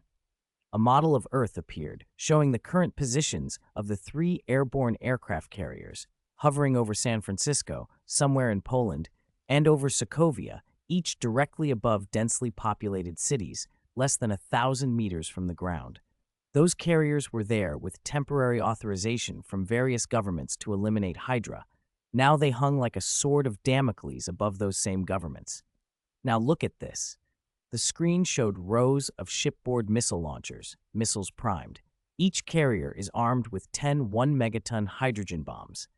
You see what that means? We can detonate hydrogen bombs over the cities below at any time. If you don't want to be recorded by history as butchers, make your governments do as I order. Pierce smiled, calm, frank, unafraid, as he looked at the captive delegates. You monster! No one will obey you, someone with the tape still on their mouth shouted, voice trembling. You don't need to send that message, Pierce said. What I just said has already been recorded and transmitted to your governments. He sat, leaning back with the casual air of a man who knew he had the upper hand. No wonder Fury always leans back when he talks. It's comfortable. Pierce's threat worked for the moment. The nations that received the intelligence were reluctant to act recklessly. Below those 3 carriers, there were tens of millions of civilians. One suicidal act by Hydra would cause catastrophic loss of life. Hydra might stain its own reputation further, but the governments that responded with force while the bombs fell would be branded as criminals in history. At the same time, Skye and her first boyfriend, Miles of the Rising Tide organization, intercepted the video Pierce had sent to the governments. Horrified, they did what anyone would expect. They released it online. The video spread instantly. Netizens erupted, especially those living under the carriers. Are you kidding me? I wake up from a nap and you tell me there are 10 nuclear bombs over my head? One San Francisco resident raged, his post promptly flagged by censors. What did we ever do to deserve a hydrogen bomb in Sokovia? War already stole everything from us, a Sokovian refugee cried. Which Polish city is that airship over? Are we being blitzed again? Others asked. Most people were in disbelief, but in the 3 cities under the carriers, panic spread fast. Chaos followed. On the carrier where Nick Fury was being held, the crew still didn't know the wider world had shifted. Fury and the others had been bound and thrown into a corner of the command center. Rumlow and a few others stood around the Skrull corpse, frowning. Fury, if we don't do something soon, Hydra will do to us what they're doing to the world, Hawkeye whispered. Do you have a plan? I do, Fury said. What plan? Wait. Wait for what? Barton's eyelid twitched. For everyone's sake, can you just say it? We're about to be finished. The person I'm waiting for has arrived, Fury said, a small smile appearing at the corner of his mouth. A tall, thin Hydra agent walked past them. A small knife clinked to the floor nearby. Hawkeye's eyes widened. You still say they aren't Hydra? Wait, is he one of those aliens from before? Your clearance isn't enough to access that information, Fury said, hooking the knife toward him with his foot. Even if you don't know, you can tell. They can take human form, can't they? This is dangerous. No, they're friendly to Earth, Fury murmured, contradicting Hawkeye. A sudden gunshot ripped the air. Smoke curled from Rumlow's pistol. The agent who had just walked past Fury slumped forward, a bullet through his forehead, and as he fell, his skin went green. He was a Skrull. No, Fury roared, eyes wide. Around the room, 6 other Hydra agents instinctively cried out as their faces shifted. Rumlow pivoted and fired 6 precise shots. Each headshot killed and revealed a green-skinned corpse. Hawkeye and Rumlow both understood what had happened, the others less so. Fury exploded in anger. You bastard! How dare you kill them? Rumlow didn't answer. He stepped forward, slammed the butt of his gun into Fury's jaw, and knocked him unconscious. Threat eliminated. Continue working. Await superior orders, Rumlow said emotionlessly to the agents who had recovered their composure. The Hydra agents averted their gazes and returned to their tasks. Agent K filmed the whole scene and transmitted it to the outside world. Chapter 97, Retreat and Escape. Agent K had been crouched in an obscure corner, her breathing slow, listening. Her exceptional agility had let her slip past Hydra patrols without being noticed. She had closed her eyes to rest when her wrist console vibrated. A faint screen projected up at a tap, a message from Leon. S. Video received. Good work. Withdraw with Fury and his team. Leon, on the airborne aircraft carrier, had sent a retreat order. S was his code name inside the Men in Black. He didn't want to release the Skrull footage yet. The revelation of Hydra's presence in S.H.I.E.L.D. was already explosive. It made more sense to hold the alien evidence for a later, coordinated release, when public outrage could be leveraged to purge the Skrull threat from Earth. The Skrull who had already been seen could be smoothed over, Leon figured. He sometimes thought he ought to have a shock value meter.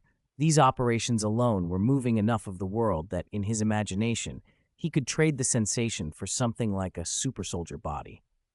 After reading the order, Agent K flicked her wrist and closed the display. Copy S.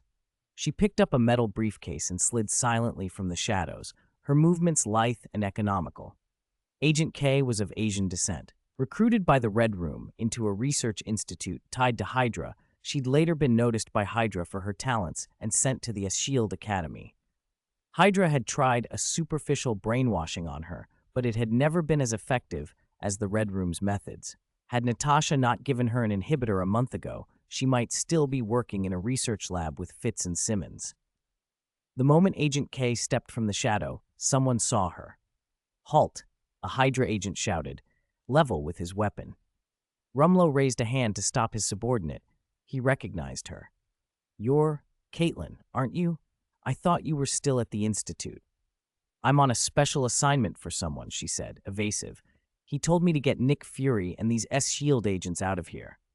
She didn't name the someone. As she passed Rumlow, she leaned close and murmured, Hail, Hydra! The hesitation left Rumlow's face at once. If she knew the password and came from Hydra, she had to be one of them. He waved his men back to their posts, not even pressing to know why Fury and the others were being taken alive. He watched as Agent K shouldered Fury, took Hawkeye by the hand, and tucked Hill and Sharon Carter under her arms. She crossed the command room and left. She's some kind of super soldier, Rumlow muttered to himself. Maybe another Winter Soldier? He didn't think about it too hard. Agent K's slender frame carried several people with the ease of a sapling bent under a heavy harvest. She boarded a Quinjet without interference, tossing the group onto the cabin floor. Seconds later, it ignited, lifted, and accelerated away from the carrier. This is not good, Hawkeye said, inspecting the interior with a predator's eye. He knew Quinjet layouts. If anyone could find a way out, he might. Maybe we can still get out. Coulson watched Agent K in the cockpit. She doesn't look like a Hydra operative. She doesn't look like? Sharon scoffed, eyeing the parachute rack. She let us out of the carrier without being challenged. That sure looks like Hydra to me. She's extremely strong, Sharon added. Enhanced, hard to handle. Can we damage the cabin? If we're going to escape, we'll have to fight. Coulson didn't answer. He turned to Agent K. Ma'am, where are you taking us? Agent K glanced at the navigation readout. Poland, Warsaw. Okay, we're here. Everyone blinked. Then the Quinjet decelerated abruptly, hovered, juddered, and put down. Agent K left the cockpit, dropped a handful of tactical knives at their feet, opened the hatch, and stepped out. "Remove Nick Fury from here," she announced. "From now on, the Hydra matter will be handled by us, the Men in Black." Men in Black? The group exchanged bewildered looks. None of them had heard of the organization. Then again, they hadn't known Hydra had penetrated S.H.I.E.L.D. either. 2 days ago, S.H.I.E.L.D. had been the world's most secret agency. Now the idea that another secret organization existed felt less impossible and more infuriating. "Can we help?" Coulson asked, voice restrained but civil. "No." Agent K didn't turn as she set the metal case down, pulled, and let a suit of matte black armor fold out and seal onto her form. The armor clung to her like second skin, its contours fluid and seamless. The woman who'd been softly beautiful a heartbeat before transformed into a silent, knight-like warrior. As the armor locked, vents spat flame from her gauntlets and boots. Agent K rose, rockets burning, and shot up into the sky. "Huh," Hawkeye said, dumbfounded. "Did Stark build the Men in Black? You mean to tell me they've been keeping armor like that?" Hill murmured. The world had learned that Iron Man's suit belonged to Tony Stark, so the sight of another armored figure raised a series of questions. Agent K was airborne for only a moment. Coulson, Hill, Hawkeye, Fury, and the others scrambled out of the Quinjet and craned their necks upward. The airborne aircraft carrier hung 1,000 meters above the city, so close they could make out the underside of its hull. "Son of a..." Fury started, and then fell silent as the scale sank in. The carrier's presence had turned Warsaw and the other two cities into scenes of panic and flight. From the ground, truck convoys fled outward toward highways already clogged for miles. Even with Warsaw's efficient urban planning, the exits were gridlocked. The only viable escape seemed to be by air. But by the time citizens realized how dire things were, all the expedited seats were gone. Air travel had become a lifeline reserved for the wealthy and influential. Hydra's reach was ruthless and precise. They couldn't stop every vehicle on the ground, but any plane attempting to take off under the carrier's guns faced a warning and then fire. Pilots who tried found their planes shot down or forced back to the tarmac. Those fortunate enough to get on a flight watched helplessly as planes in the sky were targeted. The rich and powerful clutched briefcases and jewelry and hurried with airport handlers through throngs that had already formed outside the terminals. Those unable to get tickets still flocked to the airport, hoping to seize a way out. The result was predictable. Vehicles jammed all the roads leading to the airport until they were completely blocked. The evacuation had become a choke point, and the city a pressure cooker waiting to blow. Chapter 98, Superman enters the live broadcast room. The wealthy and powerful found themselves helpless. Afraid the airborne aircraft carrier might attack, they didn't even dare take helicopters. They climbed back into their luxury cars and obediently flowed with the traffic. Ironically, their immobility calmed the city's increasingly frantic mood. People climbed onto car roofs and stared out at the endless stream of vehicles. Then they looked back at the luxury cars queued at the very end. Some cracked open beers and drank them down. At any moment, a nuclear bomb could fall from the sky. Everyone could picture what would happen if one struck. A sense of a ticking life clock ran through the crowd. But when they looked back and saw the rich and powerful trapped at the tail end of the jam, figures they could never normally reach, attitudes changed. If they could drag these untouchables down with them, then dying suddenly didn't seem like such a bad deal. In the traffic jams, people of every age kept glancing at the end of the line. Sometimes they recognized a familiar politician or a TV celebrity there, sitting with their family, and would laugh out loud, pounding their roofs. "Fuck God. If we die today, we die. No loss at all." That was only one corner of Warsaw. As a city of several million, its fragile services had already begun to collapse. People tried to flee, but the streets filled with gridlock, screaming, and the clamor of looters. This was only half an hour after Pierce's video hit the internet. With more time, the city might not be destroyed by a bomb, but by riots. When Leon flew over Warsaw, he saw the city swallowed by smoke and the blare of 1,000 horns. After a few loops, he shot straight up and caught Agent K, who had just dismissed Nick Fury and the others. They nodded and carried on. Leon toward the airborne aircraft carrier, Agent K pausing to record with instruments on his battlesuit. The video feed was relayed via satellite to the Sky Fortress. Inside the fortress, Agent M immediately watermarked the footage with Tide, redistributed it to the homepages of major sites and apps, and opened a live broadcast portal. It was almost a test run for the agent's ability to run a superhero's operating company. Once the agents got into new media, they proved themselves all-around pros, editing, putting together hooks, steering the narrative. The idea of letting the Rising Tide organization take the blame for the feed didn't come from Leon. It was an agent who had recently joined Rising Tide who volunteered the suggestion and insisted the group would gladly shoulder the responsibility. So it was done.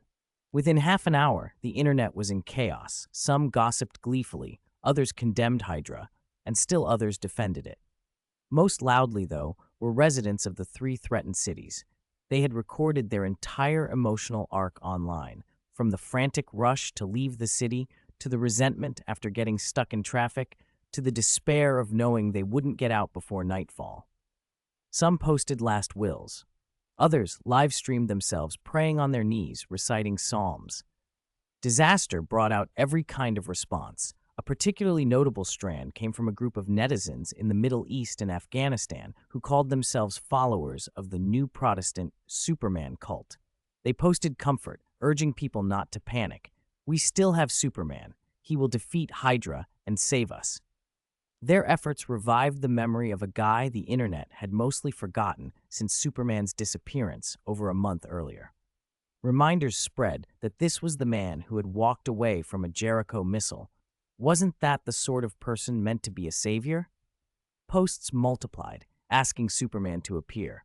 Some users even uploaded photos promising that if he saved them, they'd spend a long night with him. Then, as if in answer to a million prayers, a live broadcast portal appeared with the Tide watermark and the title Superman's Arrival. Viewers poured into the stream. On screen, Superman, in uniform, flying straight toward the airborne aircraft carrier. "Superman! Oh my God! It's really him! He heard us!" one commentator shouted. "He's not wearing red trunks, but he's even more handsome than in the comics," joked someone else. "Who's filming this? A drone?" another asked. "Don't be naive," someone warned. "Maybe he's Hydra." "He's not Hydra," a voice argued on the chat. "But can he stop nuclear bombs? Won't he get blown up?" The live camera followed him as he reached the underside of the airborne aircraft carrier. His red cape whipped in the high-altitude wind, and his body looked like a classical statue. He planted his hands on the giant hull, and the camera captured the vessel shuddering for a beat. Then Superman began to lift. The feed showed the massive carrier slowly rising, then accelerating upward. Superman straining and holding it aloft, carrying it through the clouds. Only when he was a tiny dot did the camera hurry to track him. "No way, he's moving that airship. I'm in Warsaw. The ship that was above us is already in the clouds," someone screamed. "Oh my God, he's a god. We're saved. Why didn't he come to San Francisco first? What if they're the ones who get nuked?" someone asked paranoidly. "Even if he moved it, that won't stop a bomb from killing people," another shot back. "He moved a ship that probably weighs tens of thousands of tons," someone else pointed out. "Can you imagine how dense he must be?" "He'll be contaminated with radiation," someone warned. "He won't survive long." The reactions weren't confined to social media. Inside Hydra, panic erupted, especially at S.E.I.L.D. headquarters where Pierce watched the stream. "Idiots," he roared, kicking chairs. "Rumlow, you idiots, you only just realized we've declared war on the world, and you let Fury get away." He slammed his fist on the desk. "And this Superman, where does he think he's pushing our airborne aircraft carrier to? Kill him! Kill him!" 3 light screens lit the room, each showing the commander of an airborne carrier. Rumlow, on the center screen, kept his mouth shut and gave a stiff, formal posture. He clearly believed in admitting mistakes. "Sir," he said evenly, "Superman can take a Jericho missile head-on. We still can't find an effective way to injure him." Chapter 99, Nuclear Blast, Superman Returns. No effective way to kill him?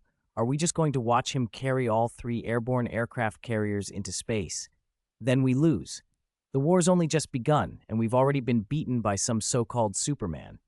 Pierce paced the conference room, while representatives from several countries watched him panic and sneer.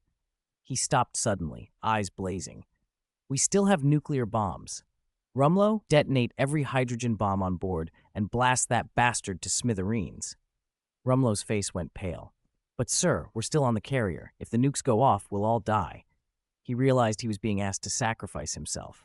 "Your death will be a worthy one," Pierce said, and then, as if thinking of a way to make it palatable, softened his tone.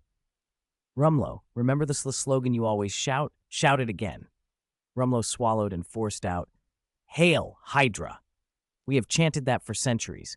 Cut off one head, two will grow. Your sacrifice today will let Hydra grow more Rumlows." Pierce's voice was almost gentle. "Detonate. Detonate every onboard nuclear bomb. Soldiers, you should be proud. An enemy like Superman will be defeated because of you." Rumlow stared at him, uncertain what he had been ordered to do. "Yes, sir." He cut the comm, then turned to his team and forced a smile. "Everyone, Superman is unbeatable." The officer ordered a retreat. Muzzles swung toward him in an instant. "Shit, I knew it." He shook his head, then, with a sudden, desperate move, lunged at the closest man. Gunfire cracked.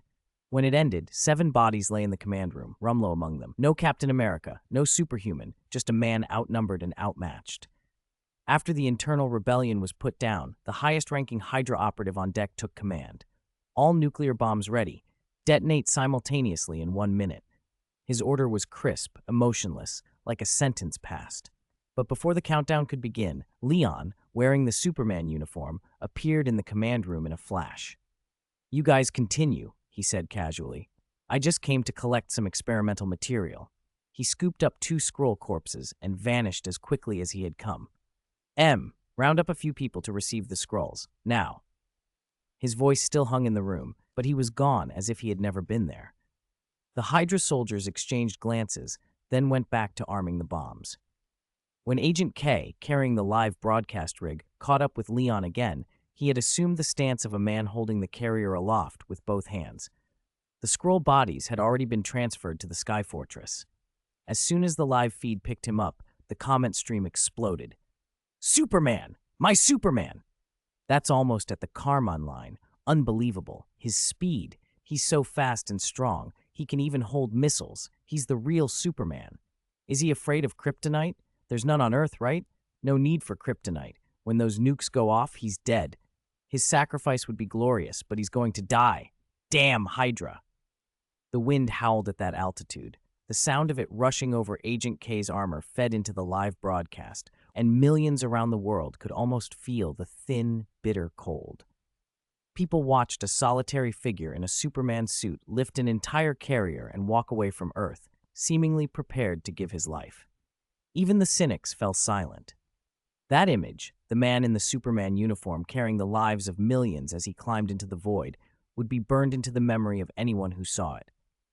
Perhaps even if he died in the blast, those witnesses would, years later, recall Warsaw, the skies 100,000 meters up, a lone figure wrapped in sunlight and cloud, walking into death. For a while, the comment feed dwindled to nothing. The video went silent. Then, with a roar, the airborne carrier detonated like a great beast being torn apart. A white flash blossomed and spread, devouring sky and earth. Hydra had triggered the hydrogen bomb. Flame leapt and wrapped around Superman's form, rushing into space in a column that reached for 100 kilometers. The blast's heat radiated outward. Nearby satellites were struck by radiation and an electromagnetic pulse and failed by the dozen. The live feed jittered, then was severed. Agent K's camera suit, modified by Tony Stark, could still record and transmit within 5,000 meters of the detonation, but even so, it suffered a short circuit. The recorder, however, kept running, so the footage could be edited later. For the moment, Agent K had no time for equipment. She watched the expanding smoke and fire with mounting dread. Then the sky itself seemed to tear. A hurricane of air punched out from the blast center like a tornado lifting off the ground. Smoke and clouds were torn upward and swept aside. In the original eye of the explosion, intact and unharmed, Leon stood. The live feed rebooted, then staggered and went dark again. The comment section flooded. How is he? He must be fine, right? God bless, Superman will be okay. Others argued, shouted, cursed, some declaring him from the great Han, calling him a hero, others accusing people of being heartless or of worshipping him as a deity. The connection flared and vanished. For a time, the world feared the worst. Pierce, watching at S-Yield headquarters, even allowed himself a brief, bitter moment of satisfaction, then laughed aloud. Minutes later, an edited clip appeared on the front page. Rising tide, Superman returns. Hundreds of millions clicked. On screens across the globe, the disbelief turned to jubilation. He's alive, unscathed. Superman, my Superman! People spilled into the streets. Strangers found other strangers and embraced, tears and laughter mingling. Warsaw became an ocean of hands, some delicate, some calloused, some wearing jewelry, others stained with oil, all raised and throwing whatever they could into the air. Superman! Superman! The chorus swelled. Survivors who had just felt the abyss now wept in relief, running, shouting, kneeling, covering their faces. Every expression of human gratitude and grief poured out at once. Chapter 100. One Punch Man. Joy and celebration belong to ordinary people. For Hydra, and for the high-ranking officials of the world, Superman's survival of a nuclear blast with a yield in the tens of millions of tons was like a crushing blow. Humanity's ultimate weapon had no effect on him. He could now do as he pleased on Earth. The only things anyone could think to hold against him were vague notions like morality and feeling. The live internet feed had ended, but satellites around the globe were still recording. They watched Superman hover at the edge of space in the overhead shots and felt their hearts sink. Inside S-Shield headquarters, Alexander Pierce's face drained of color. Others fretted about the future. He felt like he had none left. "Where in the world did this Superman come from?" someone shouted. "He must die today. Fire! Keep firing at him. Aim the nukes on the other two airborne carriers at Superman. Fire!" Pierce barked, "I don't believe he could take another hit. He must be exhausted. This is just a show." At that moment, Superman moved in the footage. He looked down at the planet as if searching for something, then twisted his body and plunged into the atmosphere like a meteor. "What is he doing?" "Follow him. Keep him on the satellites," Pierce ordered. Superman flew deliberately, at a speed the satellites could track. Finally, he hovered over Hydra's Poland base, a remote forest with no human habitation for miles. Pierce recognized it immediately on the screens. The Poland base. "Madam Hydra is in there right now. Damn it, does he really want to wipe us all out?" he snarled. Inside the base, Madam Hydra stared at the figure, suspended above the trees, grief and fear on her face. "Pierce, that idiot, he'll do more harm than good," she said. "Quick, try to communicate with him. Tell him not to be impulsive. We can surrender. Everything can be negotiated." Madam Hydra knew the tide had turned. Surrender now might be the only viable path. If she could get through to Superman, Hydra's defeat might not be entirely ruinous. She had confidence in her powers of persuasion. She believed no man in the world could remain unmoved by her. But before her order could be relayed, Superman acted. All the satellites captured it. World leaders held their breath. Superman drew his right arm back, more like a single precise contraction of his bicep than a prolonged wind-up, and then launched a punch. The next instant, he seemed to appear by spatial displacement directly above the Hydra base and struck the ground with a blow imperceptible to the naked eye. Boom! The impact resembled a nuclear detonation. The ground pulverized as if struck by a falling meteor. A tremendous force shattered the crust, rippling along the Earth's veins. Centered on Superman, land within 100 meters, 1,000 meters, and tens of thousands of meters successively fractured, collapsed, and erupted. Dust exploded skyward like shrapnel. Invisible shockwaves peeled the surface away in concentric rings. Hydra's base was as fragile as paper in the face of that force, torn apart without resistance. It all happened in an instant. By the time viewers blinked, the satellite feed was filled with flying dust. Visibility dropped to near zero. Computer estimates put the dust field at 10 kilometers across. The impact of that punch, when it spreads, is even more terrifying than a medium-sized hydrogen bomb, someone said, voice hoarse. More than that, I calculated his top speed after he appeared. It exceeded 100 miles per second at one point. But that punch was only about 11 miles per second, not even his full strength. If he went all out, it would be another Tunguska. What distinguishes this from a god? Murmured the scientists, half unbelieving. The Earth will be his from now on, another said, dumbfounded. Unparalleled defenses, mountain-shattering strength, and teleportation-like speed, nothing on Earth could hold him. A sudden gale swept the dust aside, and everyone could finally see. Superman floated above a bottomless pit. Within a 5-kilometer radius, the ground had collapsed to depths ranging from half a meter to tens of meters. Massive chunks of rubble and exposed strata everywhere made the scene look like a genuine meteor strike. No phrase seemed adequate except a humanoid natural disaster. On the screens, Superman hovered, cape fluttering, overlooking what remained of the Hydra base, a ruin of shattered rock and soil. Not even ashes of Hydra personnel remained. Using a cannon to kill a mosquito, no, this was using an anti-aircraft gun to swat a fly. World leaders wiped cold sweat from their brows. Why such force for a small Hydra outpost? The unprecedented fear settled over them. Superman crossed his arms and nodded, plainly satisfied with the power of his punch. The deserted base had been the perfect stage to make a point, deter the world. Then, as suddenly as he had arrived, he soared away and vanished from all satellite feeds. At S.H. Shield headquarters, Pierce collapsed into a chair. "This is madness. He really is Superman. And we don't have Kryptonite," he whispered, eyes fixed and empty on the screen. Everything was over. An hour before, he had been full of ambition, commanding Hydra to ride the waves of the world's stage. Now a man he had dismissed as a clown had appeared and slapped his empire down. Hydra was finished, and Alexander Pierce with it. He refused to accept it. He staggered to his feet and keyed into the command systems of the remaining 2 airborne aircraft carriers. "Fire! Fire at San Francisco and Sokovia! Launch all hydrogen bombs and detonate them in those cities!" Pierce had lost his temper and his reason. He had put everything on the table and lost. The gambler's instinct to take one monstrous risk took over.